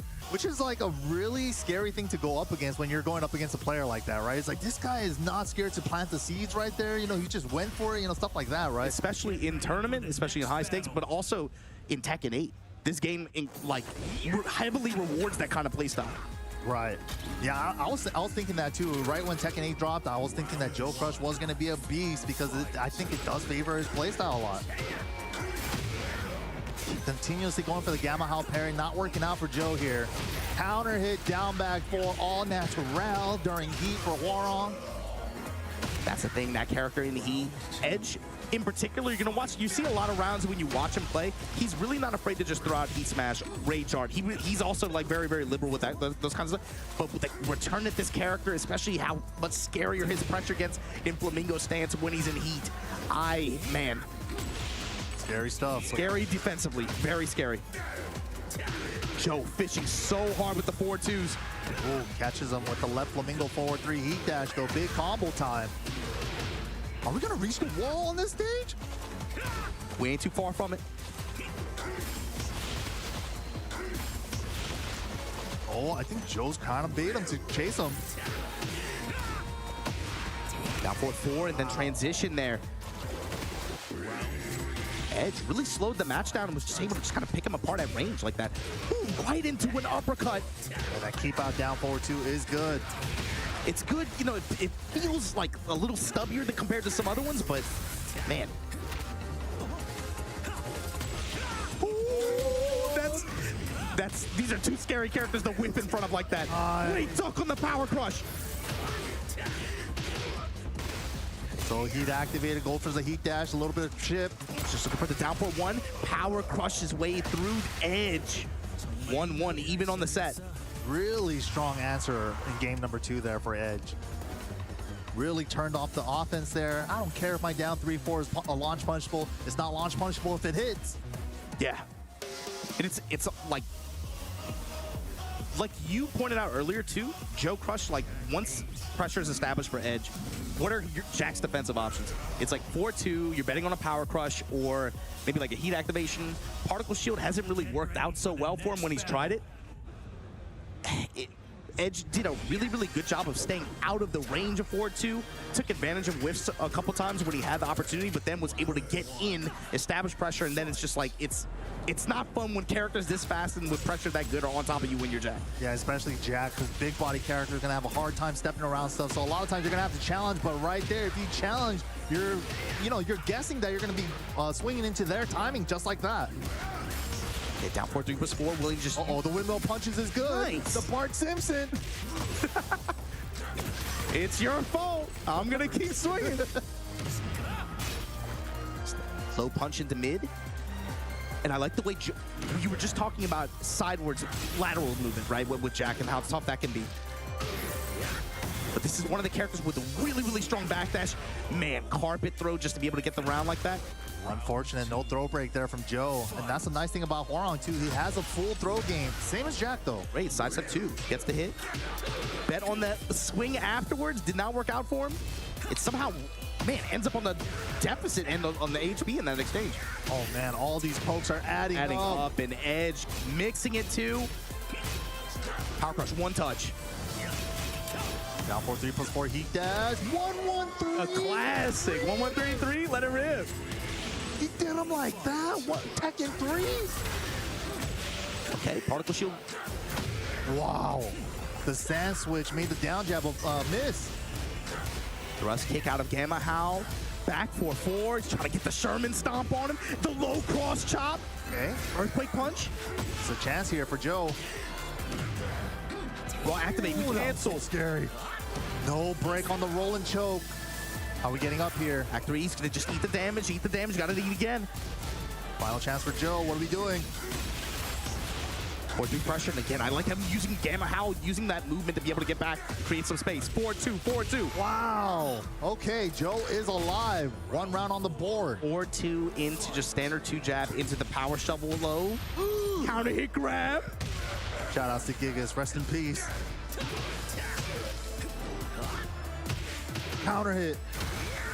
Oh my goodness, all the lows are adding up. Oh my God. There's a big block on the down 3-4. Hard commit to the low, like you were talking about it earlier, right?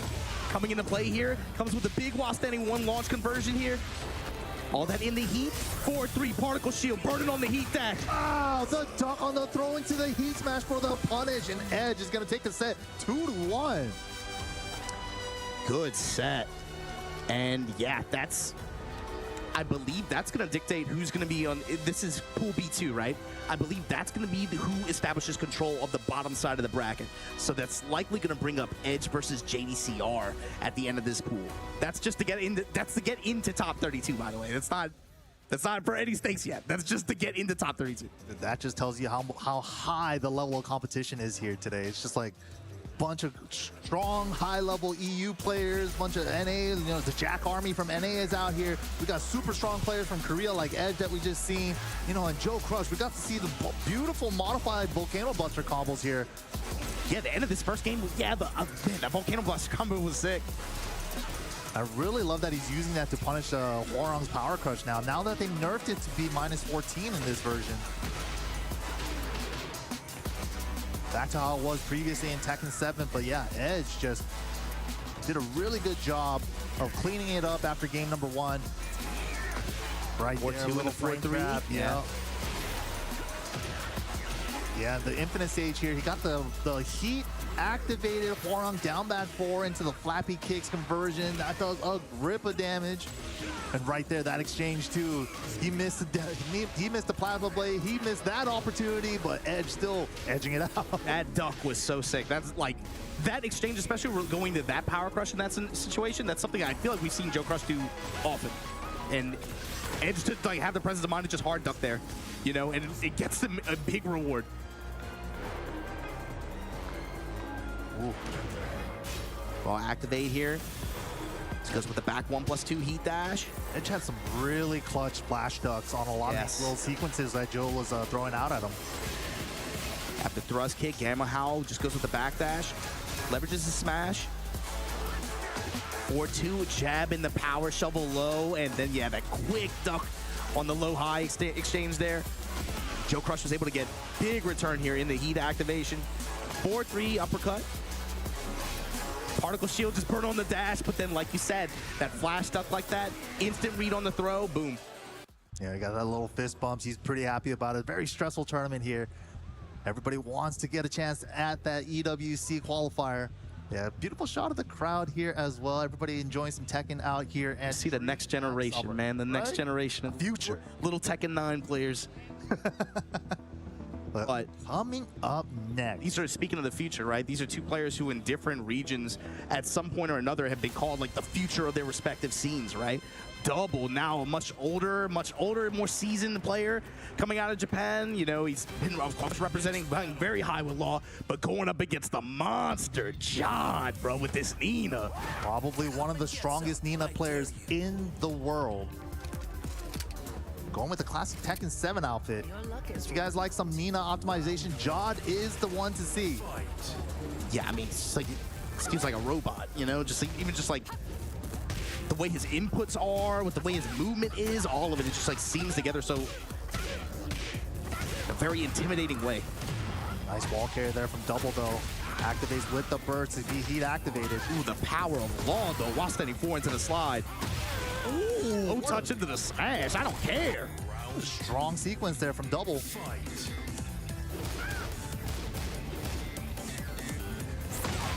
Wow, Oh, counter hit nunchuck. Wow. With the jab. Look at the carry. Just short of the wall though, unfortunately. Blom bomb, heat engage. And just 1+2 throw. Beautiful What a stab. Oh my goodness, jaw combos. Here we go. Little short on the wall carry. Down back 1+2 heat dash. The pressure. And wants this mix for the round. Counter it down 3-2. And the trade. Jaw ties it up. Round 3. Fight. Ooh, the slide there. Yeah, it just takes the damage from the nunchuck, backs up a little again. Yeah, the Hayashida steps are coming out. Mixed. Safe mid too. Hit the wall. Man, that full cross mix-up is so messed up. TSS forward, Yeah. 1, heat dash. You block the while standing 4. It's not over, bro. It's not over. Clean combo from double. Round 4. Cannon at the wall like that to close out the round. Low touch in the slide. This time we pick him up for it. Oh, we got the loops? Oh no, we don't got the loops. No, how did he thread that 1-2 like that? That was clean. With the activate at the wall now, he has corner positioning here. Ooh, back 1+2. Oh no! It goes into the gunshots even when they're grounded like that, so Double was able to get out of that pressure there. Wipe the floor. Cross cancel, STF. Wow. That was good stuff. Jaw ties it up. Fight.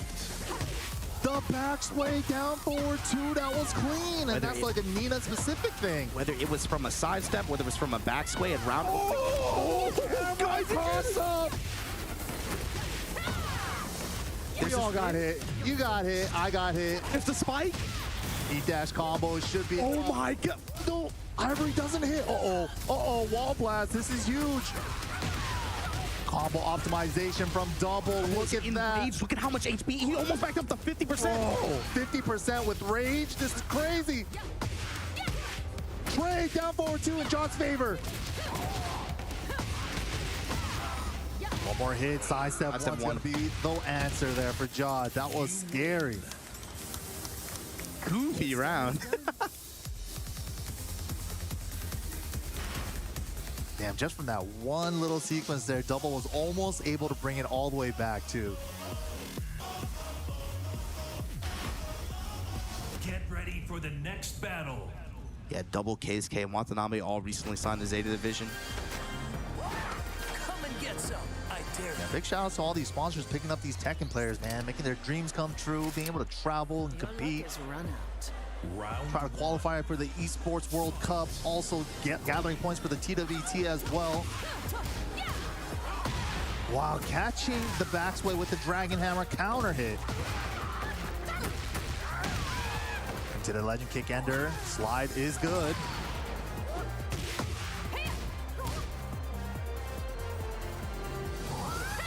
Whoa, went for it. Divine Cannon with punish. Wasn't in time though.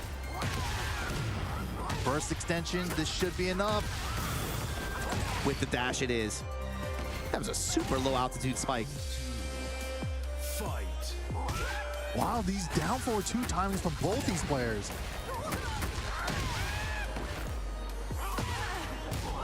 Wow, what a call out on the down 4-3. How much coverage is he gonna get out of this? Okay, goes for reset. I like that option from Double there, not to tech run that down back 2 scenario and hold back instead to avoid the unbreakable throw attempt from Nina after backsway. Steps to burst, but he tries to cancel to save himself, but Jod still goes for the punish in time, recognizing that he was gonna go for the cancel. That was smart stuff. Then just went mid pressure afterwards. Banana peel kick, blocked and punished. Nice, stuck under the high, gets a little punish there. He almost had another big job launch. Wow, calls out the slide again. Good pickup. Are we Good gonna get the pickup loop here. this time? 3, 4. No, intentionally stopped it at the down forward 1 there to get better Oki. Ooh, the up back 1, the built-in side step left. Look at these Nina combos. Isn't that nice, man, when your character just that built-in movement, built-in evasion? It's pretty nice. Especially when it's a launcher like that. Oh, good check on the the power crush. armor denied. You know that Jar was going for Blonbon Heat Dash too. That's a classic Nina staple, especially when their heat timer's running low. They're usually going to spend it on that for the free chip and pressure afterward. Good call out there from Double to go for the launching throw. Fight. Wow. Oh, parry after that delay. 3, 4, 5. Oh my goodness.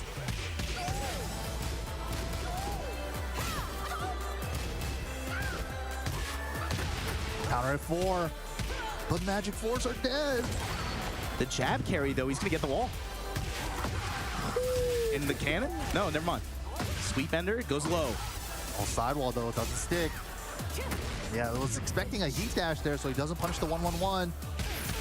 There it is, 1-1-1 heat dash plus 5 G-Clef is pretty cheap. What a challenge in there. Just like that, even up on games here. We're also going to go to a new stage here. That stage was a pretty big one, so maybe we'll get a little bit more wall interactions in this next one. Oh, yeah, speaking of walls, we got an explosive. Oh, man. Let's go gambling. This should be fun. Who's going to be able to use these wall explosions up first? This one is called the wall bound when it sent them away from the wall that you just blew up. Hey, Double has been very, very good about finding these counter hit nunchucks and converting them. Yeah, especially using the, wow, picks up the sidestep 1+2. That is not easy. It's going to be counter corner. It's down back, the stiletto heels. Not there in time. Burst beats it out. Smash. Here we go. Pressure. What are we doing?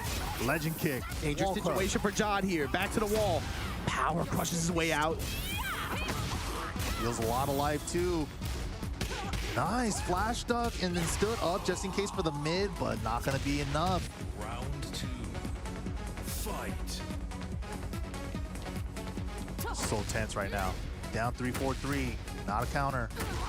Nice punish with the 3-4 there from Double. Yeah, fishing for that upper he was looking for earlier after micro step left like that. Want to confirm with the up forward too. This should be the wall. Not the dangerous one, though.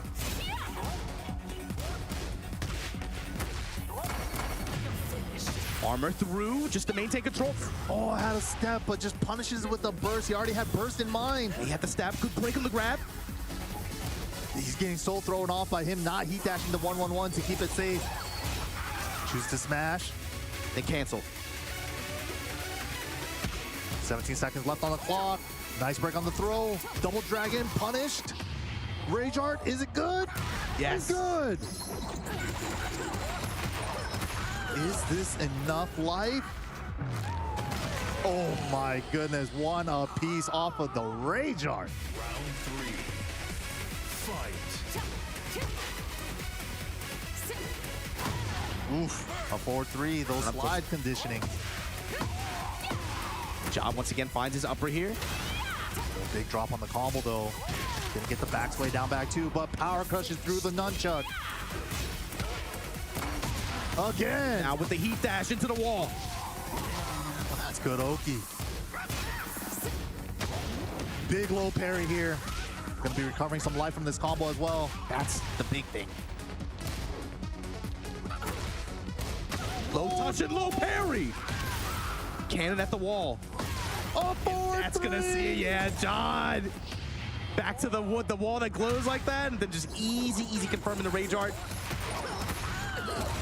That's the scary part about Law in this game. Just the fact that they gave him a safe wall splat from crouch with the up forward 3, getting rid of the forward advancing fake flip, makes that slide mix-up so much more potent in this game. Oh, speaking of which, there it is.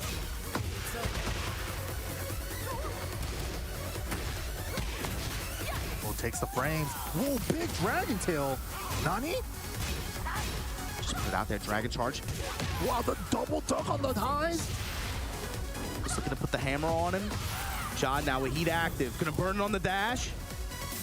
Feint, does nothing. Blocking the while standing force of the side step. Wow, beautiful step, and we got a double Luigi final round. Fight.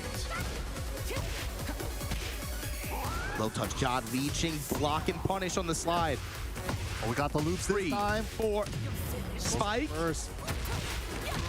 Not the dangerous wall though. Oh, unbreakable throw. What's the mix? Guess is right on the follow-up. Break after. Good amount of chip though on double side.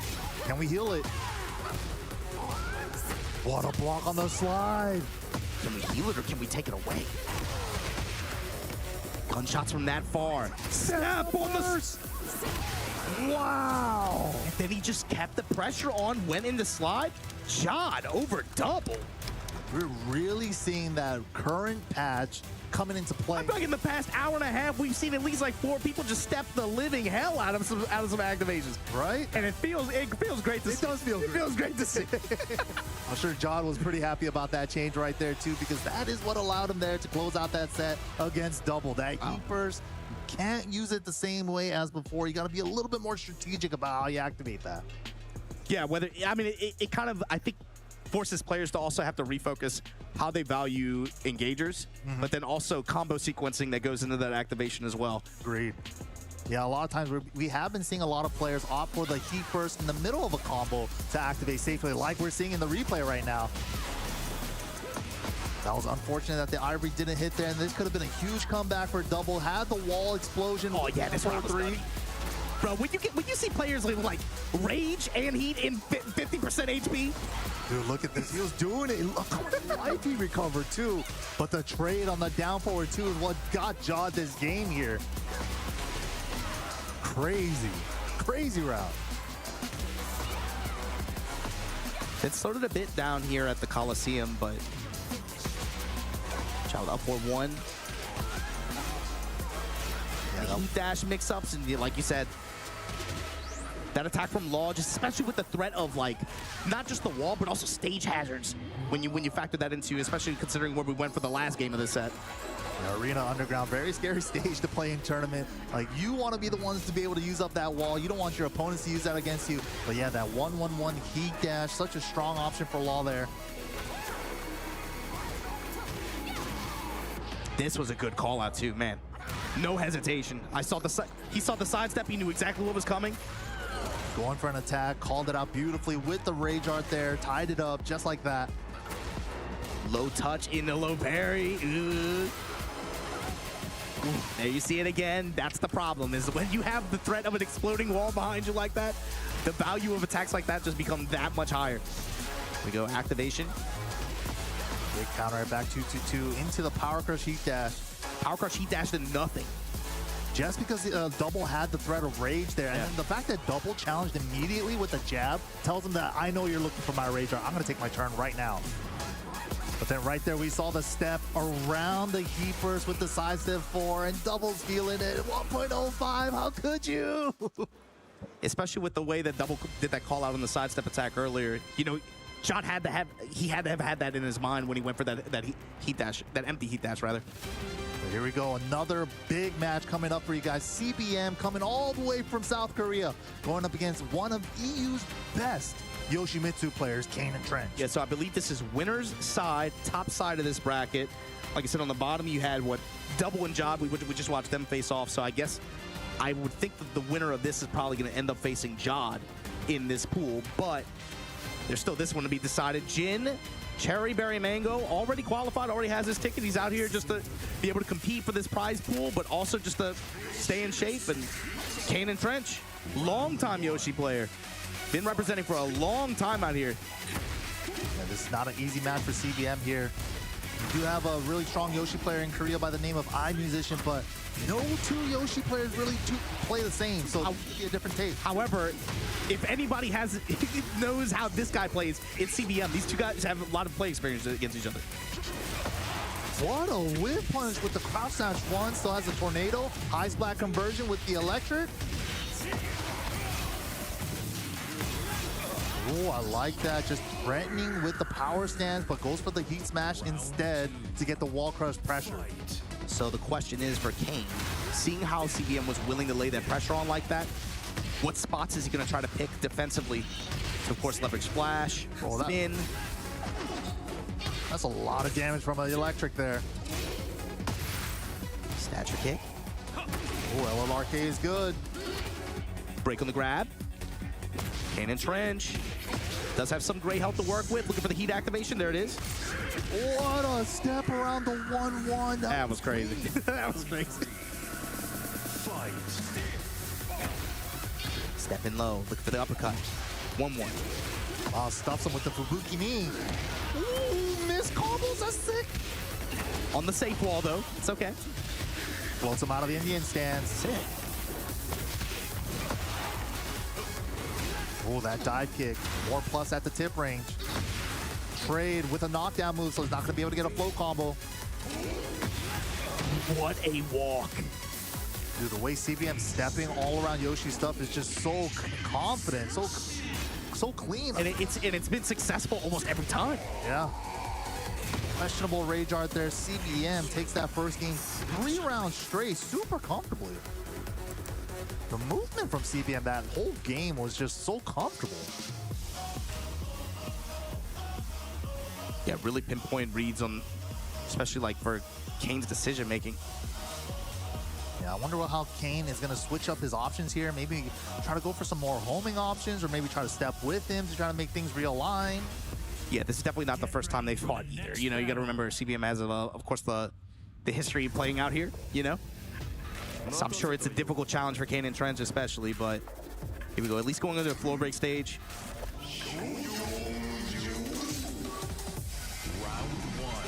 This is another character that has enjoyed some satisfactory changes this recent patch as well. Yoshimitsu, a lot of players do consider him a really strong character, really good tools. A little bit unconventional character, but he has some really good Oki options, really good punishers. You really kind of have to play around his game, but CBM not having any of that right now. I want the wall, I want the pressure, I want you to flash. Okay, healing a little bit of life, but gets stuffed out with the back 2-1. Kane and Trench not being able to get anything started. CBM offense has been lights out this set. Is he speed running right now? What is this? Oh my God, the preemptive step. The CBM is so clean right now. That's a link, guaranteed. A normal hit on 4-4-3. They're fishing for the heat 1-1, trying to get a wall splat. Nice punish there from Kane and Trench. Healed a lot of life back too. Yoshi can heal real life, not just regular gray life.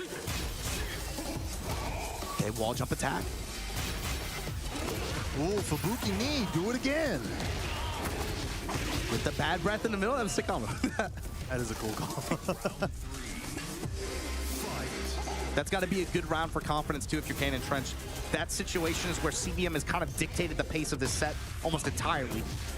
Up until now, for him to be able to at least find some kind of answers offensively there. Got to be a good feeling going into this third round.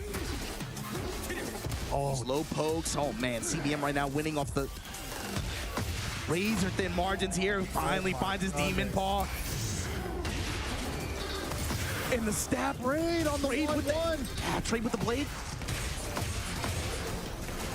There's your spin, gonna get the wall. Ooh, big damage. Into the smash, Kane and Trench, okay. Round 4. Fight. Breakable floors are in play as well. Counter throw, nice break. In forward 1, doubles it up. Clean walk around to the left side, gonna float him out of Dragonfly. Punch him in the head on the floor. Break that. Unscaled.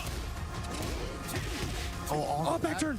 Turns around, ducking. Oh my God, what an electric whip punish. The movement. Tap him low, and then, yeah, you're in mid-range. Ooh, that CBM movement just looking so good today. That's that new change too. Full cross sweep into the Indian stance.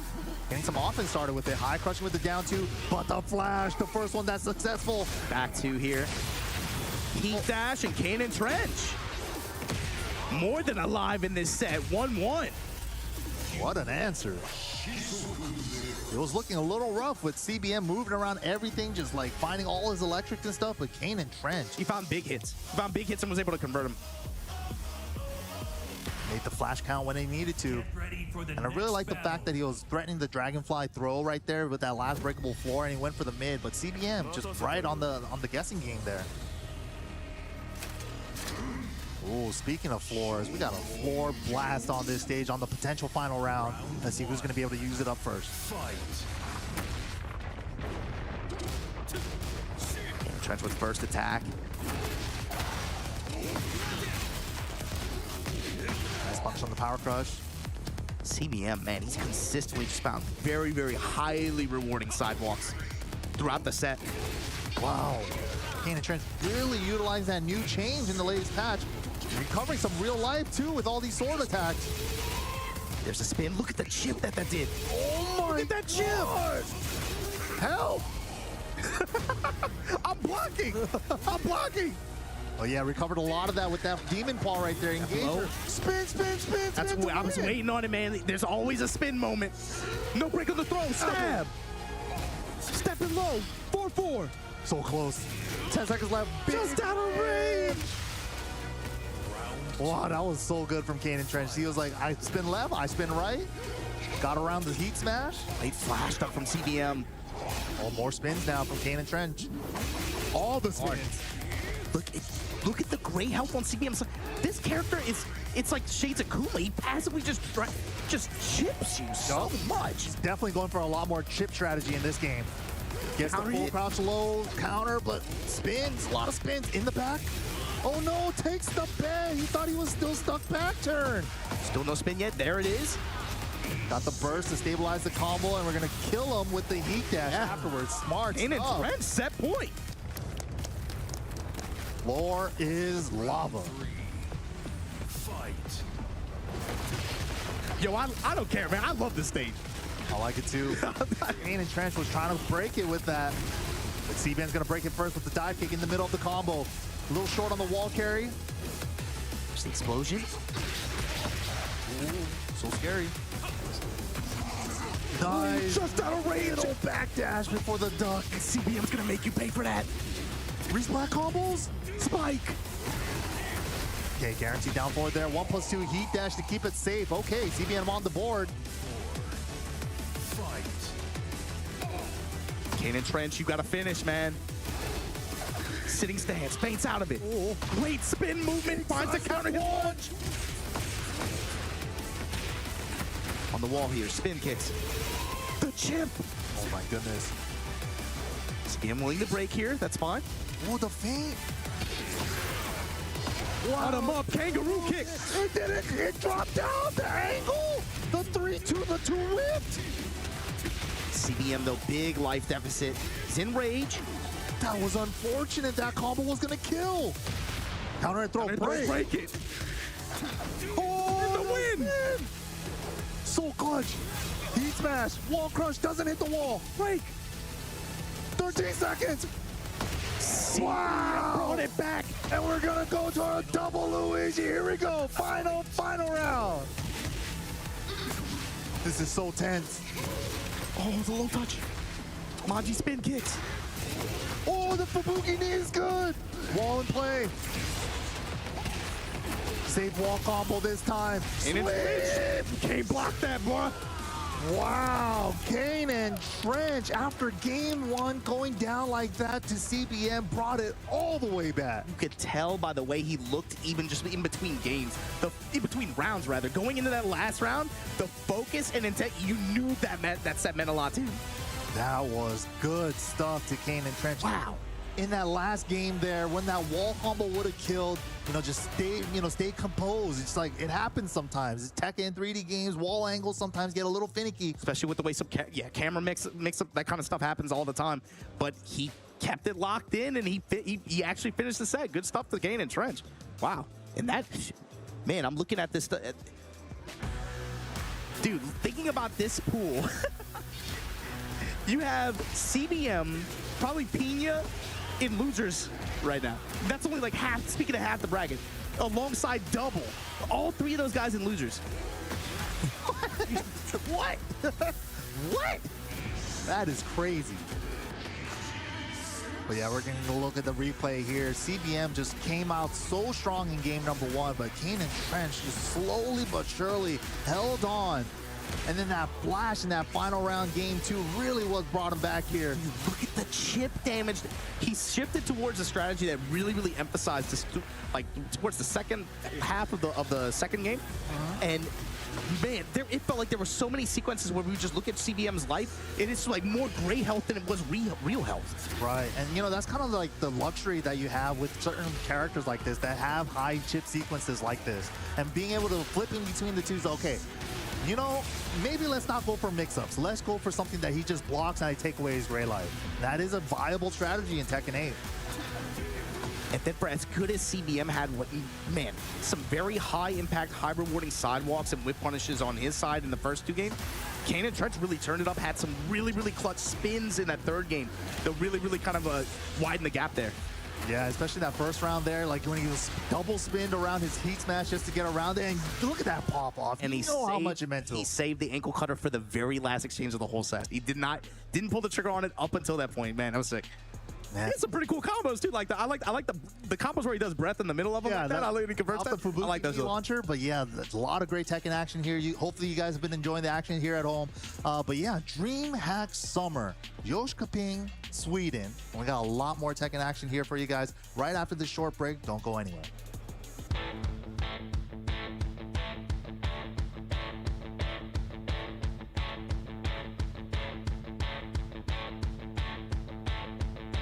Once upon a time in another world, people told the line, followed all the rules. Someone raised the head, took a look around, started asking why.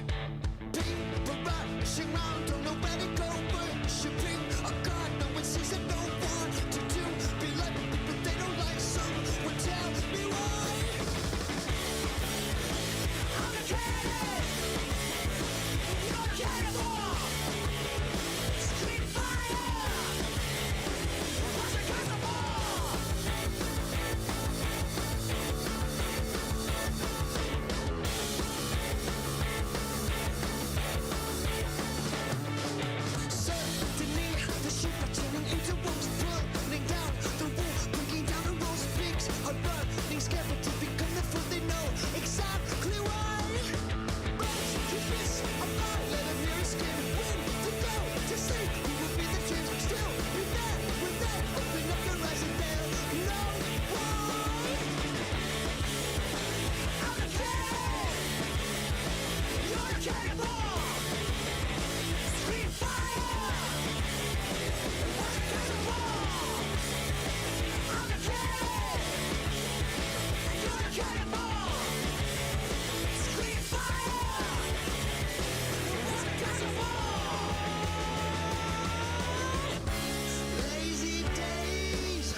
welcome back everyone to the road to the Esports World Cup here.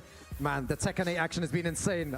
Mr. Margin Obama, it's been crazy, bro. Man, Ru Kang, I'm glad to be out here and be able to, you know, come out here to Europe and just enjoy the action with you guys, because we've seen some crazy ass matches, and it's still pools, man. It's still like round 1, round 2 pools. Oh, it's crazy. And you know that last game, the Kane and Trench versus CBM, where Kane and Trench dropped that combo? Yeah. I've never seen that drop before. So you're from out there, right? So you've probably seen that matchup a few times. Yeah. What did you think about the way that went down? Oh, it was crazy, man. These two have played so many times, and it's always been so close down to the wire. But Kane and Trench, you know, just spoke to him after as well. He said he was so scared when that last combo dropped. And he said he just eliminated it from his head straight away and focused on that final round. But that was mad, man. The action. Yoshimitsu versus Jin, bro. Yeah, I knew for a fact that wasn't the first time I had seen that set, especially like thinking about way back when, especially in Tekken 7 days, when CBM was living out there and constantly making the runs around with y'all. I'm like, you could tell, especially with his movement, it was so proactive in the first game.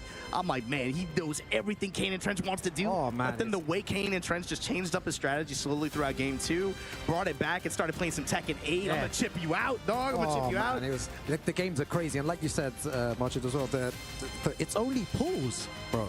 It's just pool games, man. And look, this is actually a round 1 or 2 match, but this is both of their first games here. This is pool C2. Oh right? my god, yeah. Azucena versus the Bears. Kaiser versus the Emperor, probably the best player, you know, in Sweden. Oh, okay, cool. Yeah. This guy is, you know, he'll do some damage, and you know, it's crazy how one of these guys will be going into the losers bracket instantly. Going up against a real American hero in Kaiser. Yeah. Oh no. Okay, in stance, we're gonna pull out the taunt. And this is going to be huge damage. You know, the Bears, you know, crazy damage and very nice. Yeah, we've already seen some Kuma representation up from Rank 2 today, but I mean, man, this character, they talk about him, how, like, you know, you just see everybody put him at the bottom of these lists, but it really does not do a lot to really showcase. This character is powerful, man. Very powerful. And you see that Kaiser, you know, takes the first game there. Very nice, you know, confident play. It's always difficult when it's the first game of the day. You know, need to warm up, get into that, you know, correct state of mind. Yeah, and you can see Kaiser's done a really good job so far, too, of kind of adapting his gameplay style to the changes that have been brought to this character. Especially now, they really have emphasized we want to see more stance transition, right? Especially with this character, especially going into back turn, Libertador. But Kaiser has really done a good job of also incorporating that into just his small Tekken gameplay too. Really emphasizing the 1-1 punish, the 1-2 punish, but also the 2-1 high mid game, and then being able to play around that. Heat dash off this mix-up at the wall, break from the Emperor, but the 1-1 in the stance. That's what you were talking about. You just said it there. You predicted the future, and that's what happened. Kaiser looking so impressive right now. That's the thing, man. It's really easy to kind of fall into these knee-jerk reaction traps, but the thing is, this character, she still has a good kit built around her. Very good kit, and goes for the heat dash again there. So many grabs. I really like this, you know, testing the Emperor's foe break in here. Always a good idea. Back against the wall, and I reckon that's going to be it with the right combo here. Scaling gonna be an issue here. What? Yeah, or side switch, but doesn't matter. Running 3. Hey, back to the pre-vanilla, pre-patch days, right? You see there, Kaiser with a thumbs up as well. You know, he's looking confident, man. He's ready to play some games today. I don't like, man. I ain't gonna lie to you, man. I don't like when Kaiser happy, bro. To me, I still think of him as a Chloe player. You know, like you see happy Chloe players. Today he's smiling though. Yeah, I don't know, man. I don't like it. But the Emperor representing Kuma, what's your answer to this pressure? Hitting out of Yakushima, right? So we have a little bit of a bigger, wider stage here. It'll be a little bit harder to get those walls. But the thing is, how can the Emperor change up his game plan to be able to try to keep Kaiser out? See him trying to leverage that angry hook there from Bear. Yeah, he's trying to catch him moving, but Kaiser just one step ahead, and that was a step in pedal and awesome read on the power curse there. Yeah, really good stuff. No, you know, doesn't complete the combo there. And the twin pistons, you know, this is going to be dead with the right combo. Oh, the Emperor. Yeah, look at the damage as well, man. Back, one gonna get a spike here and then toot that ass up. You're an animal, chew your food. Yo, Emperor on the board here. And the thing about Emperor is that he is a very strong player, but Kaiser's just outplaying him at the moment. Taking that first game, get the heat engager there, goes for the low. And where's the fish? Look at the chip damage as well. Kind of holding on to it. Yeah, that's the... I mean, we saw it last set, obviously, too, with CBM and Kane and Trench, but it cannot be understated. It's the impact that chip damage has had with Tekken like this. And you could... It's one thing that really, I think, it kind of keeps Kuma really, really competitive, too. Yeah, it does, yeah. One of his greatest strengths is just the ability, like, oh, yeah, I have this awesome reach. Yeah, you know, maybe my frames aren't the best on some stuff. But, bro, if you block my attacks, you're going to feel it. Yeah, exactly. And that's what they seem to play around. You know, once Kuma's in heat, that's when it gets really, really dangerous. And the fish as well.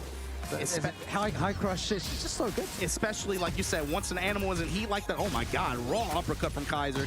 Not having any of it, but once the animal is in heat, it's summertime, you know what I'm saying? And he starts to get on all fours like that, and he smells it, you know, he smells the fear, and that's when he takes a bite out of you and kills all that gray light. Exactly. It's just like having characters with like that kind of unique mechanic approach, the way Shaheen does, the way Kuma does, the way Drag, you know, So Nina do. They don't... Kuma doesn't really get the same respect put on him. Oh, no, he doesn't. That in his game plan? Anywhere in the world, you know, they all say the same thing about Kuma. There's, you know, very mid, very average, but let's see if the Emperor can bring it back here. Kaiser's been so impressive, though. All right, activate T. What's the mix-up here? Oh, yeah, look. He tried to press, he tried to move. That's what's going to happen to Is your tornado in the finish, yeah? Final round here. Game 2. I reckon Kaiser's going to want to close us out now, though. You know, he doesn't want to go to a final game situation. Nice, good crouch jab to offset there from the Emperor, fishing low. Goes with the man out of hunting, but then the big G-clef, and here we go. That's another tool that's not spoken about. The G-clef, you know, just eliminates all the pressure there. And the fish. Bro, that's that big fish, man. Ewan McGregor, the big fish.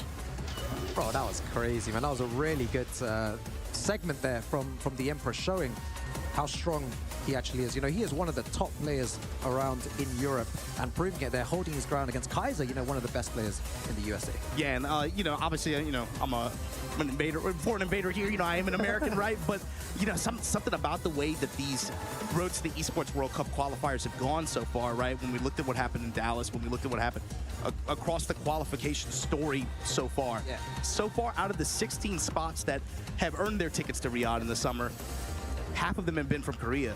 Yeah. Right? Then you have Sephi from Germany. Then you have AK from the Philippines. Yeah. You got Chikarin and Nobi from Japan. You have the John. You have Arslan. Yeah, Yagami as well. Yagami as well. Yeah. No one from America yet, bro. So we got four or five Americans in this bracket. You got to imagine that the motivation to be able to punch their name on one of these tickets this weekend is very high. Can Kaiser be one of those guys to make a crazy run into the pool, into top 32? It's going to be increasingly important as this event goes on, too, that especially just like looking at the way the bracket's going to play out, maybe getting just the top 16 is going to be really important. Yeah, we were talking about this earlier, right? With the threat of having to play tiebreakers and stuff like that. Oh, man, yeah. Because you have so many players who are already qualified in this event. Yeah, it's crazy for all the players. No, high stakes there. And one of these guys, one of these good players will be going into the losers bracket. And Emperor there looking to take in the... Kaiser back to the wall. He blocked all those bear claws, and you saw the amount of gray health he had. All it took was just a low to close it out. You don't even have to hit them.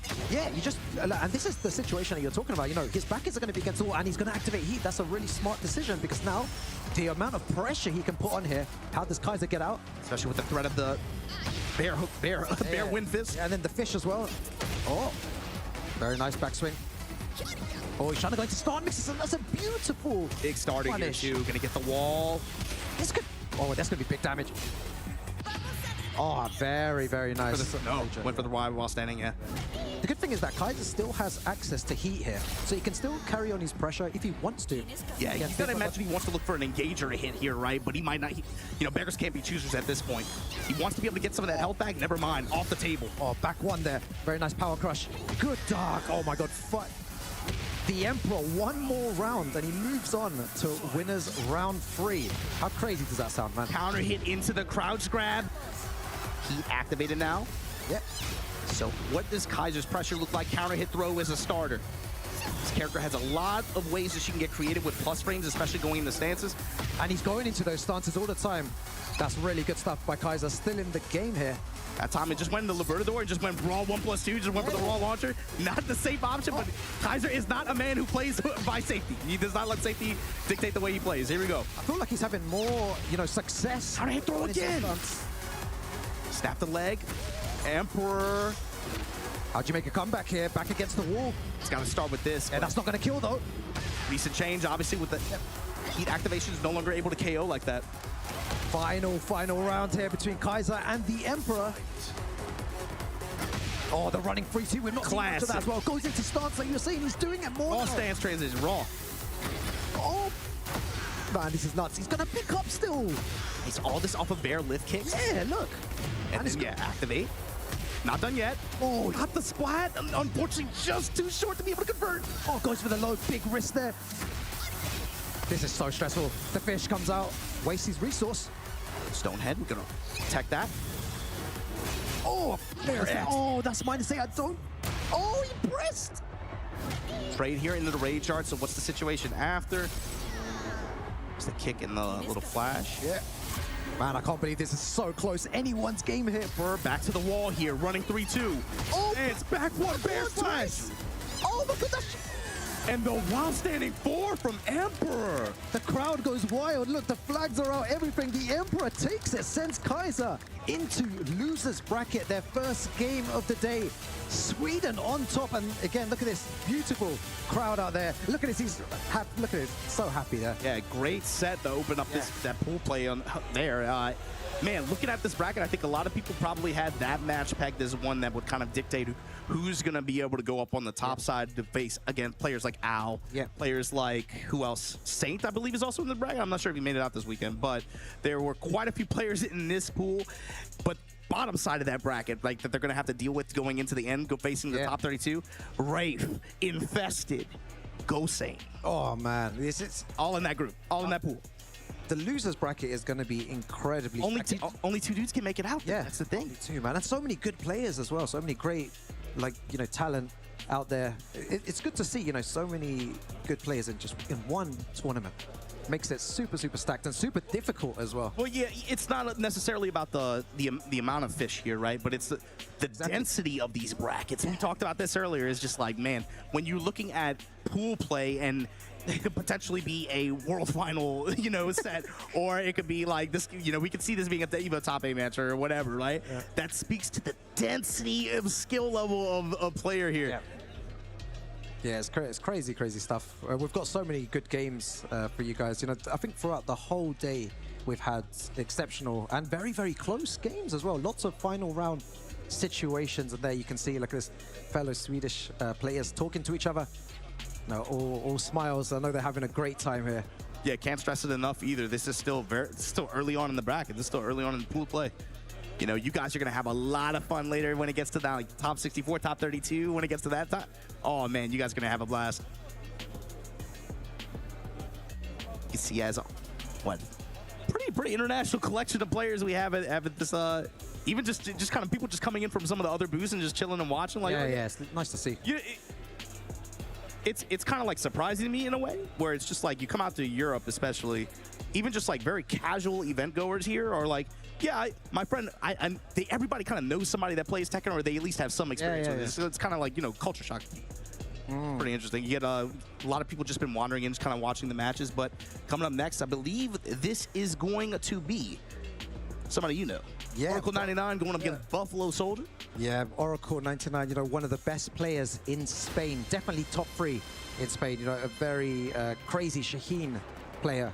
Yeah, no doubt made the trip out here with Tipitano as well. Yeah, Tipitano as well. Yeah, these guys, Spain's been showing, that they've got some great players. Maybe they weren't traveling as much before, but now, I know there's a big scene in Spain, and they're all leveling up because the people, the competition here in Europe, they say the UK, and France, for example, and then Germany's in there as well. No one really talks about Spain as much, but now, these guys have put Spain back on the map, and he's looking to do some damage here. Again, another one of these first games, and Buffalo Soldier, Kazuya getting some nice buffs as well. Definitely a lot of QOL, definitely a lot of just passive Damage as well, yeah, just right off the bat. Yeah, we'd love to see it, man. You know, I feel like that's one of the hypest moves, man. I love that. You know, when it hits, it's like, yeah, Big it's gonna be electric nice into the damage. Kaiser at the wall.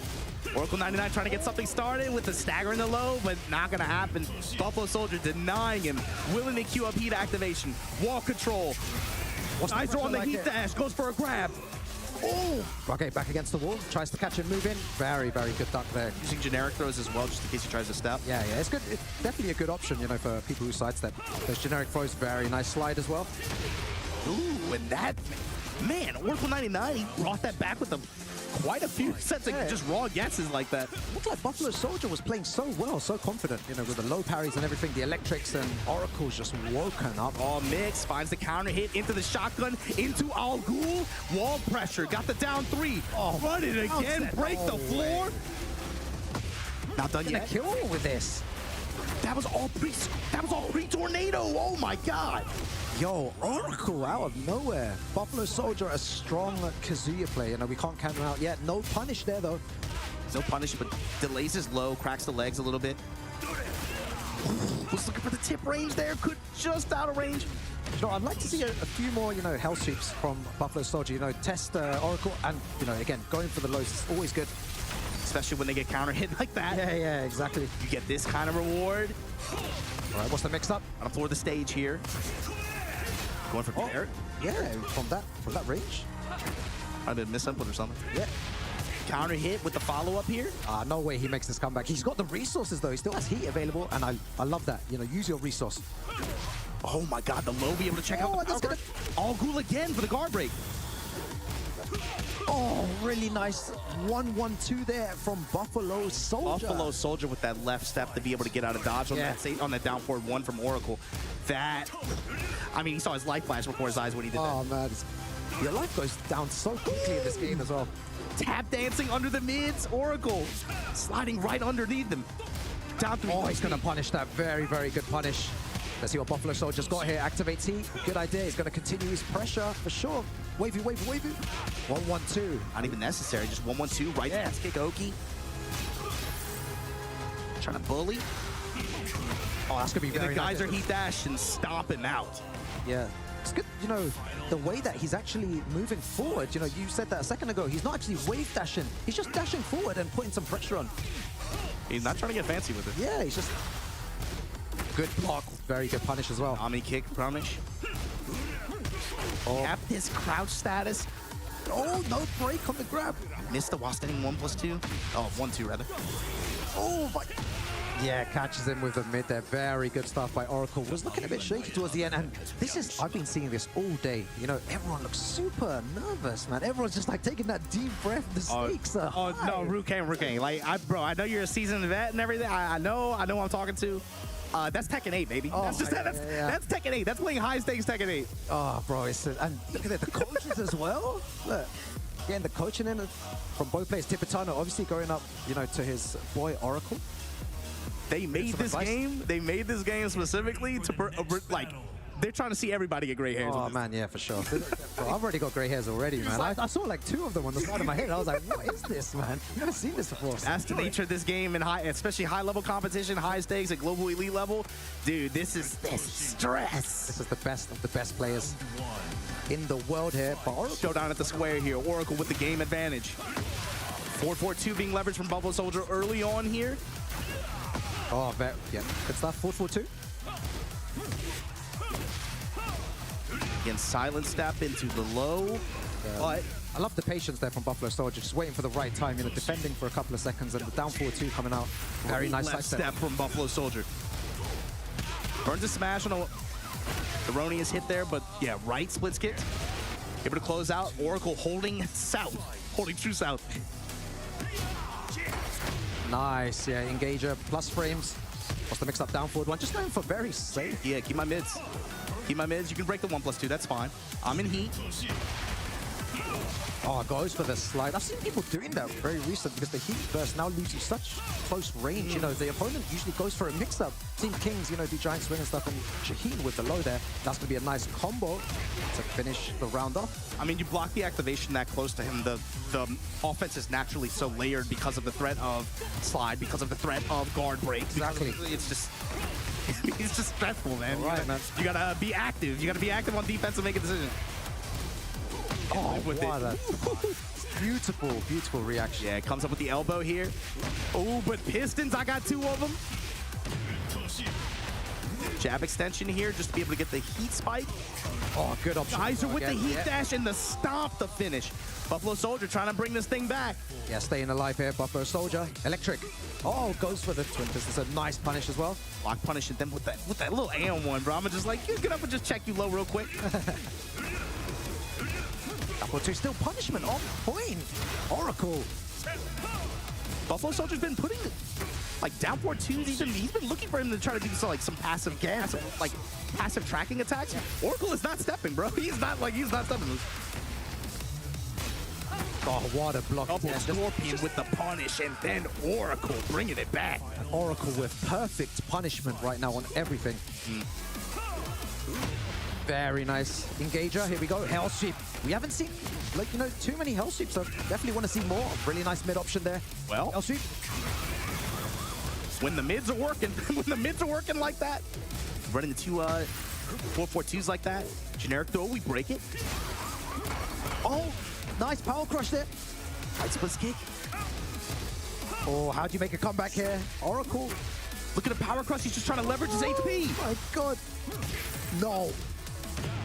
Activates heat on the offense here. This is scary. Oh my god, that was sick. Bro, this guy was blocking for like a good 10, 15 And seconds, man. God bless him, man. I didn't like. I would have pressed that 10 He was seconds, holding man. guard, but it's like. I mean, if Oracle doesn't do that smash there and he kind of just relies on pressure, just doesn't a low or something like that, like different story. Yeah, exactly. Wow, you know, very impressive gameplay by Buffalo Soldier there. And again, the coaches, you know, on stage giving the players advice there. Get Tibetano over there. Yeah. Not a bad guy to have in your corner. Not a bad guy. Yeah, TWT finalist, you know, in the past. Yeah, he made an awesome run towards the end of last year, and and the cool. I guess you know you were talking about this earlier, right? With in terms of like the representation. The cool thing about it though is when you have one player who's representing like if not a country, then a culture or something like that. Everybody gets behind him. Everyone. Like, bro, I felt like anytime Tibetano was in any set against anybody in the world, the whole chat would just be like, vamos, vamos. Oh, you know, bro. They all wanted to see it. It's a pretty cool like nuance to that. Oh, it's lovely to see, man. But Oracle, you know, starting off very, very aggressive. Oh Yeah, my you know, God. All the mids. oh, Homing attacks, everything. yeah, nearly a 10-second round there as well. Right, down forward 1-4 into the heat burst. Wow, that was so good, man. I would have ducked there for sure. He's really using that movement to, you know, make Oracle think the hell sweep's coming. He just keeps going for the mid option. Kaiser heat dash. Oh, you could get blown. Oh, what? Oh, What? still in the comp. Yeah, okay. Oracle. That time, yeah, Buffalo Soldier was trying to rotate around to the right side. Oracle leveraging the down 4-1s there. Able to close out the round. Another huge start for Buffalo Soldier. Oh, he doesn't use the... No explosion. Yeah, I don't know why he wouldn't go for the explosion there. Maybe he wanted wall positioning. Maybe he's going to use it now. Yeah, he's definitely gonna try to use it now. Yeah, there it is. Get blown up. And I'm in heat. Oh, that was beautiful there as well. So this is the situation where Buffalo Soldier usually just puts the brakes on. You know, doesn't need to take any risk, but we know in this game, you need to press buttons. In this game, and especially with the way the set has gone so far, I feel like we've seen him try to do that, play that Tekken 7 mindset, right? Oh, yo, let me tighten up. Wait, what's the key word? Active defense. Active defense, He's yeah, gonna be that's what we active. call it, man. You have to always be active in this game. Now Oracle laying on the offense here, running a lot of silent step. Yeah, that down forward too. Oh, and the hob kick. I feel like we've not seen that a lot by Oracle. Using it at the right time here. Now, question, is this wall? No. Goes for the low. Oh, and very, very good stuff. One more round. Oracle. A very, very tense game here between both of these players. Buffalo Soldier, can you make it another final round? This is an final impressive set. Very good set, right? Two high-level Crushed players. the armor. Kept the frame trap too tight. Clean step in. Oh my God, the walk. Why is the loop been hitting so many times? Oh my. Arjun Obama, again, we go to a final round between these two players. I love how that round, both players were betting power crushes on each other for activations, and just both players got the nod. And the hop kick, you know, we haven't seen that at all from Oracle, and now throwing Look at out. this positioning, though. Blow him up. Oh, yeah. And Oracle's still in heat. This is the big thing. Can he stay close? Goes low. Yeah. Breaks his guard. No Hornet. Oh my God, one pixel remaining. Smash. And the low touch to close out Oracle from España. España, yeah. Moving on this side of the bracket. Dang, good set. Vamos, Oracle 99 moves on here. Road to Esports World Cup, very good stuff there. Man, played incredibly. That was a great set as well. That was an aggressive set. Good Lord, they were both swinging on each other. Bro, he looks like he's like all the energy sapped out of him, and I just saw him there, head down, everything, man. That was one. You know this game is different because people win and people win, and after you look at them, and they look like they just gave up everything. Bro, he looks destroyed, man. Did you see that? Oracle. Winning cost you sanity. That's the crazy part. Bro, look at that. He's like laying on his guy there, man. That was an incredible set. You know, big shout outs to Buffalo Soldier. He played a very, very strong Kazuya, one of the best Kazuyas around in Europe. But Oracle 99 takes it, but really, really suffered for that win. Yeah, both of these players showcased some pretty aggressive pressure and offense in different moments of the set. But here we go at the very bottom of the floor here. At the end of the first game like this, and really heat played a huge role throughout this whole set too. Yeah. Especially for Oracle, who was ever, it felt like both players really were able to leverage it a lot, but you saw a lot more diversity in terms of how Oracle was using his heat activation. For sure. Especially with Shaheen. I mean, the character, you know, I talked about this earlier with MYK, I think, and it was like, it felt like before AK won, people weren't riding so high on him, but if you looked at the results, man, there were a variety of players doing really, really well with this character, and when you consider the merits that he has, his ability to play just basic Tekken is a good, solid overall average return on a lot of generic tools and just frame punishes, and then also the unique ability to remove gray health like that. When the You were saying earlier as well. Yeah, it's a really good thing to have, and you know, I reckon everyone's got into practice mode now and you know studied Shaheen because you need to. There's more and more Shaheens, and that too days. Right there, man. Just the threat of Al Ghul after your heat activation like that. Just not even it itself, but sometimes just the threat of it. Yeah. The very idea of like, oh God, if I just hold back, I'm going to lose loads of life. Yeah. This kid's gonna crack my guard, or am I gonna be dealing with slide, or am I gonna, you know, when you have that many threats like that, after you block an activation like that, that's brutal, man. Yeah. And it kind of re-emphasizes you got to be willing to walk or step that stuff or hard call out that activation if they're going to do it outside of a combo like that. And, you know, 1.05 does allow for you to do that a little bit more easily than previous versions. Yeah. I think, thank God. You know? with this game, bro, it's like you need to make even quicker decisions, you know, than Tekken 7. There were so many ways around different things, but in Tekken 8, it's like you just need to be on point all the time. This is what I'm hearing from the players as well. You know, most people are saying it's forcing them to make very quick decisions when they're on the defense. It's very hard to defend against someone who's being super aggressive and giving you like two options. You know, this is what I'm going to do, mid or low, and it's high reward for the aggressor as well. You know, for as active, you know, Tekken players discovered what active defense means like 2 weeks ago or something like that. But the thing is, it's true. This game, especially with the way with its approach to quote unquote defense, right? Yeah. This is like a very like zoomer focused game, bro. You got to have a reaction. You got to have a decision. Yeah, quick. And what did Ishin say? Hesitation is defeat. You cannot hesitate. You have to make a call. You have to live or die with whatever decision you make, whether it's correct, whether it's incorrect. And, you know, hopefully you're able to reap big reward if you are correct like that, right? But a lot of these situations, you are really not encouraged to just sit there holding back. Oh, no, you're right. It's very risky to just, you know, sit there and take the chip damage and just take pressure in this game. Which if you're like an overly Tekken 7 build player, you know, by now it's a part of the conversation already. Everybody knows if you're a very Tekken 7 build player, it's going to be very hard for you to do. But speaking of very hard, it's going to be very hard for Draconis to get over this King player. This is one of the characters everybody's been talking about since the beginning of the game, since the game initially dropped, even before it initially dropped. Pton has been one of the players representing this character out there in Korea. Really, really consistent finishes, especially on the ATL circuits. This is one of the few times that we've been seeing him overseas like this, especially out here in Europe. Yeah, it's really good to see him, you know, over here using the King as well. You see the amount of damage, and King is I think, you know, to say like very, very strong character in this version. And he has the access to the wave dash now. What is he, machine style now? Wave dash. I love you using the English, the very strong area. This dude's a monster. He's a monster. Look at him. He's just, like, right. Oh, you want to try to poke me from afar? I'm gonna roar through you. And this, look, wave dash into the, the 1+2. And we busting muscles. Yeah. But King is super hype, man. From a viewer perspective, King is super fun to watch. I have loads of friends that main King, And there you go, 2 quick rounds, and Draconis is no slouch. He's a very, very strong player. Already seen it leveraged quite a bit in this game so far, but this is something that you had been thinking about a lot when you saw the John perform a weekend or two ago, right? Is the threat of King's roar like that, and how much that can have an influence on the mid-range, range 2, range 3, and the mind games that develops just because of that one move. Just because of that one move. Do you want to try to press? Are you just going to let me do it? Am I going to cancel it and then I'm going to throw you or whatever? Like, he has so many ways that he can play around it, and just like it as a threat.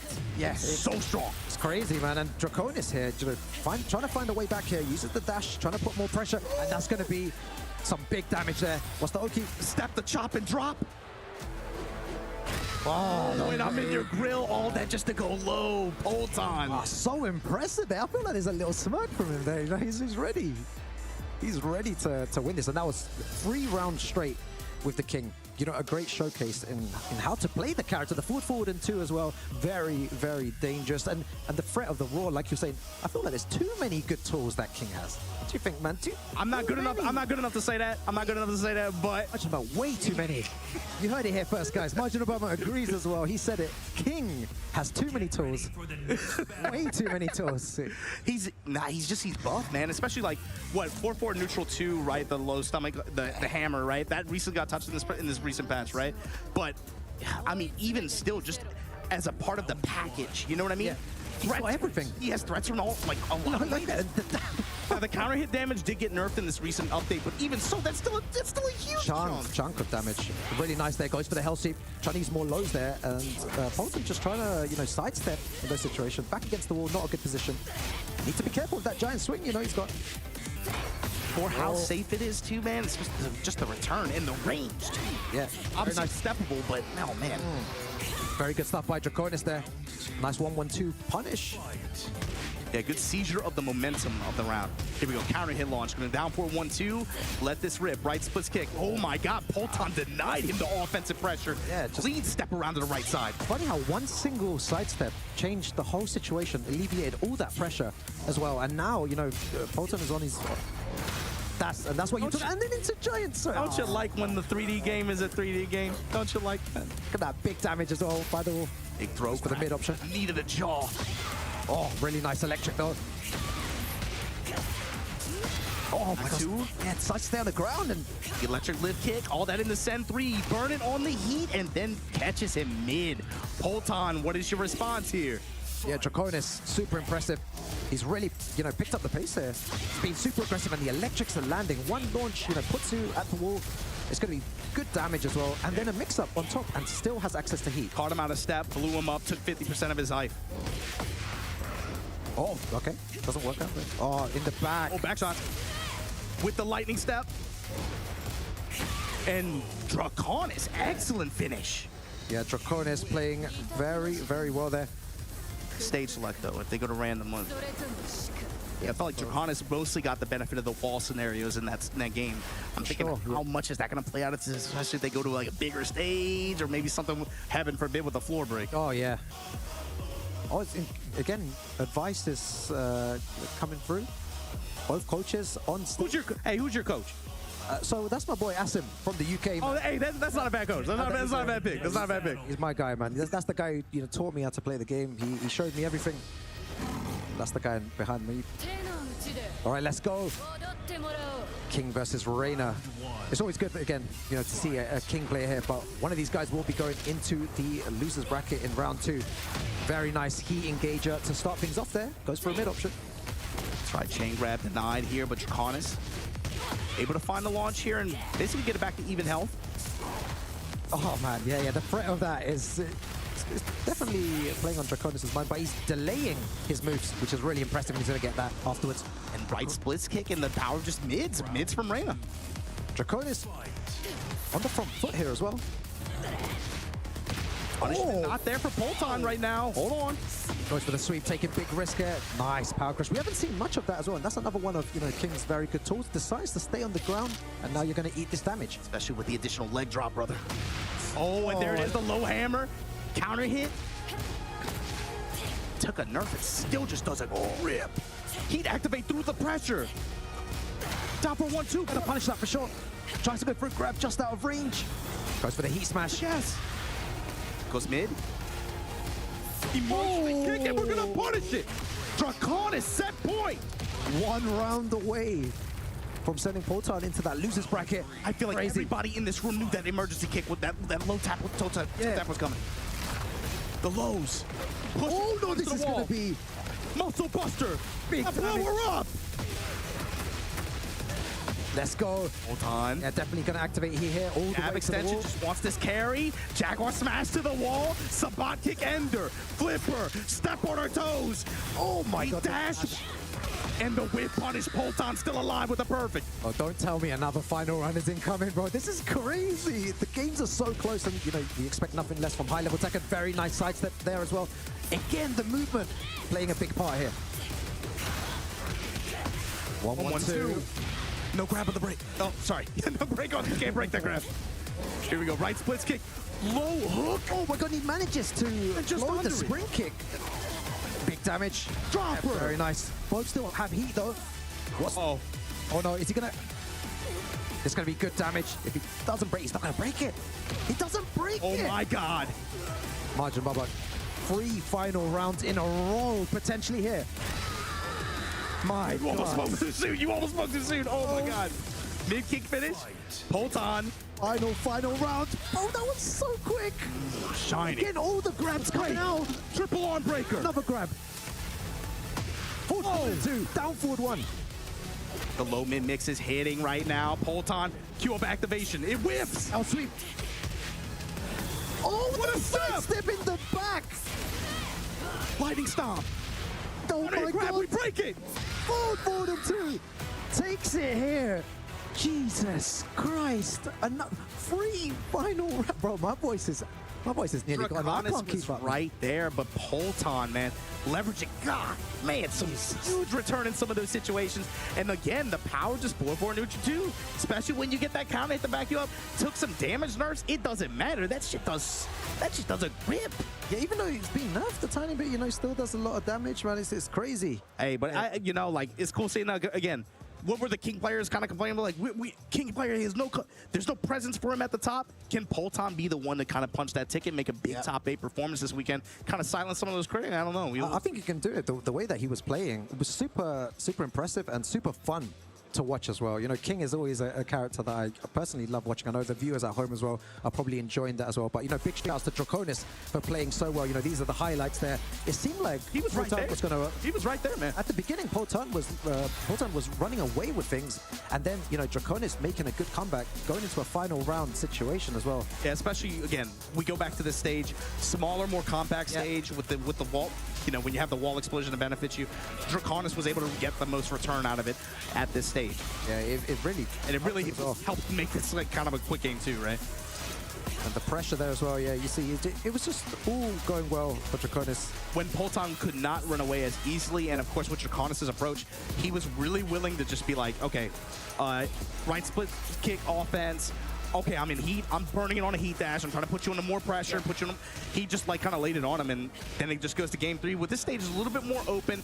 Of course, you have the benefit of the floor explosion as well. And guess who got the return on it? That was sick as well, bro. Yeah, that was so good. And at that moment when that happened, I was like, is Pton gonna let this get away from him? Because it felt like that was his round to lose. Yeah. But then they had this chain grab sequence.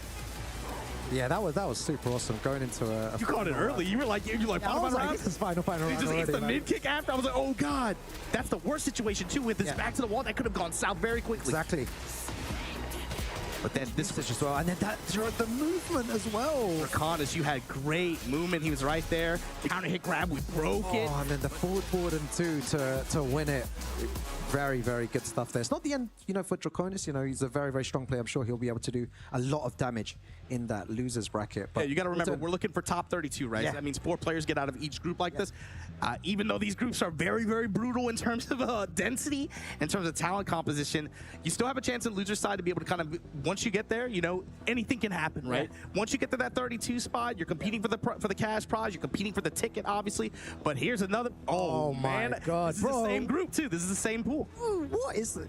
You know, I'm gonna stop like, you know, making noises every time there's 2 top players like on the side, because this has been, you know, the way that things have gone down the whole of today.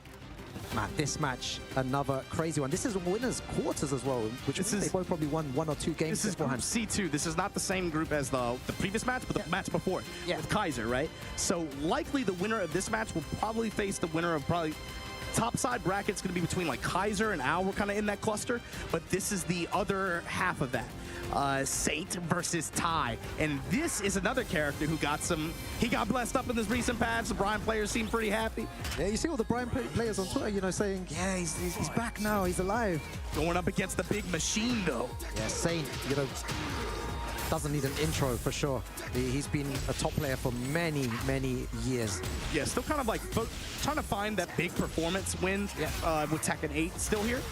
But this character, this is one, man, I don't know, like, people don't really talk about Jack. He definitely feels kind of like disrespected in a way. This character is really cool because he can play that kind of passive long-range game. Exactly. But he also has the same power that Elisa's kind of like this, where he can be like, I feel like playing Tekken 8 now. Yeah. We hop in, go in my Gamma Howl mix-ups and force that. Exactly. So many plus frames as well. You know, 1-1 into Gamma Howl, side up 2 into Gamma Howl, back 2 as well into more pressure. He dashes suffocating as well. Back 2 with the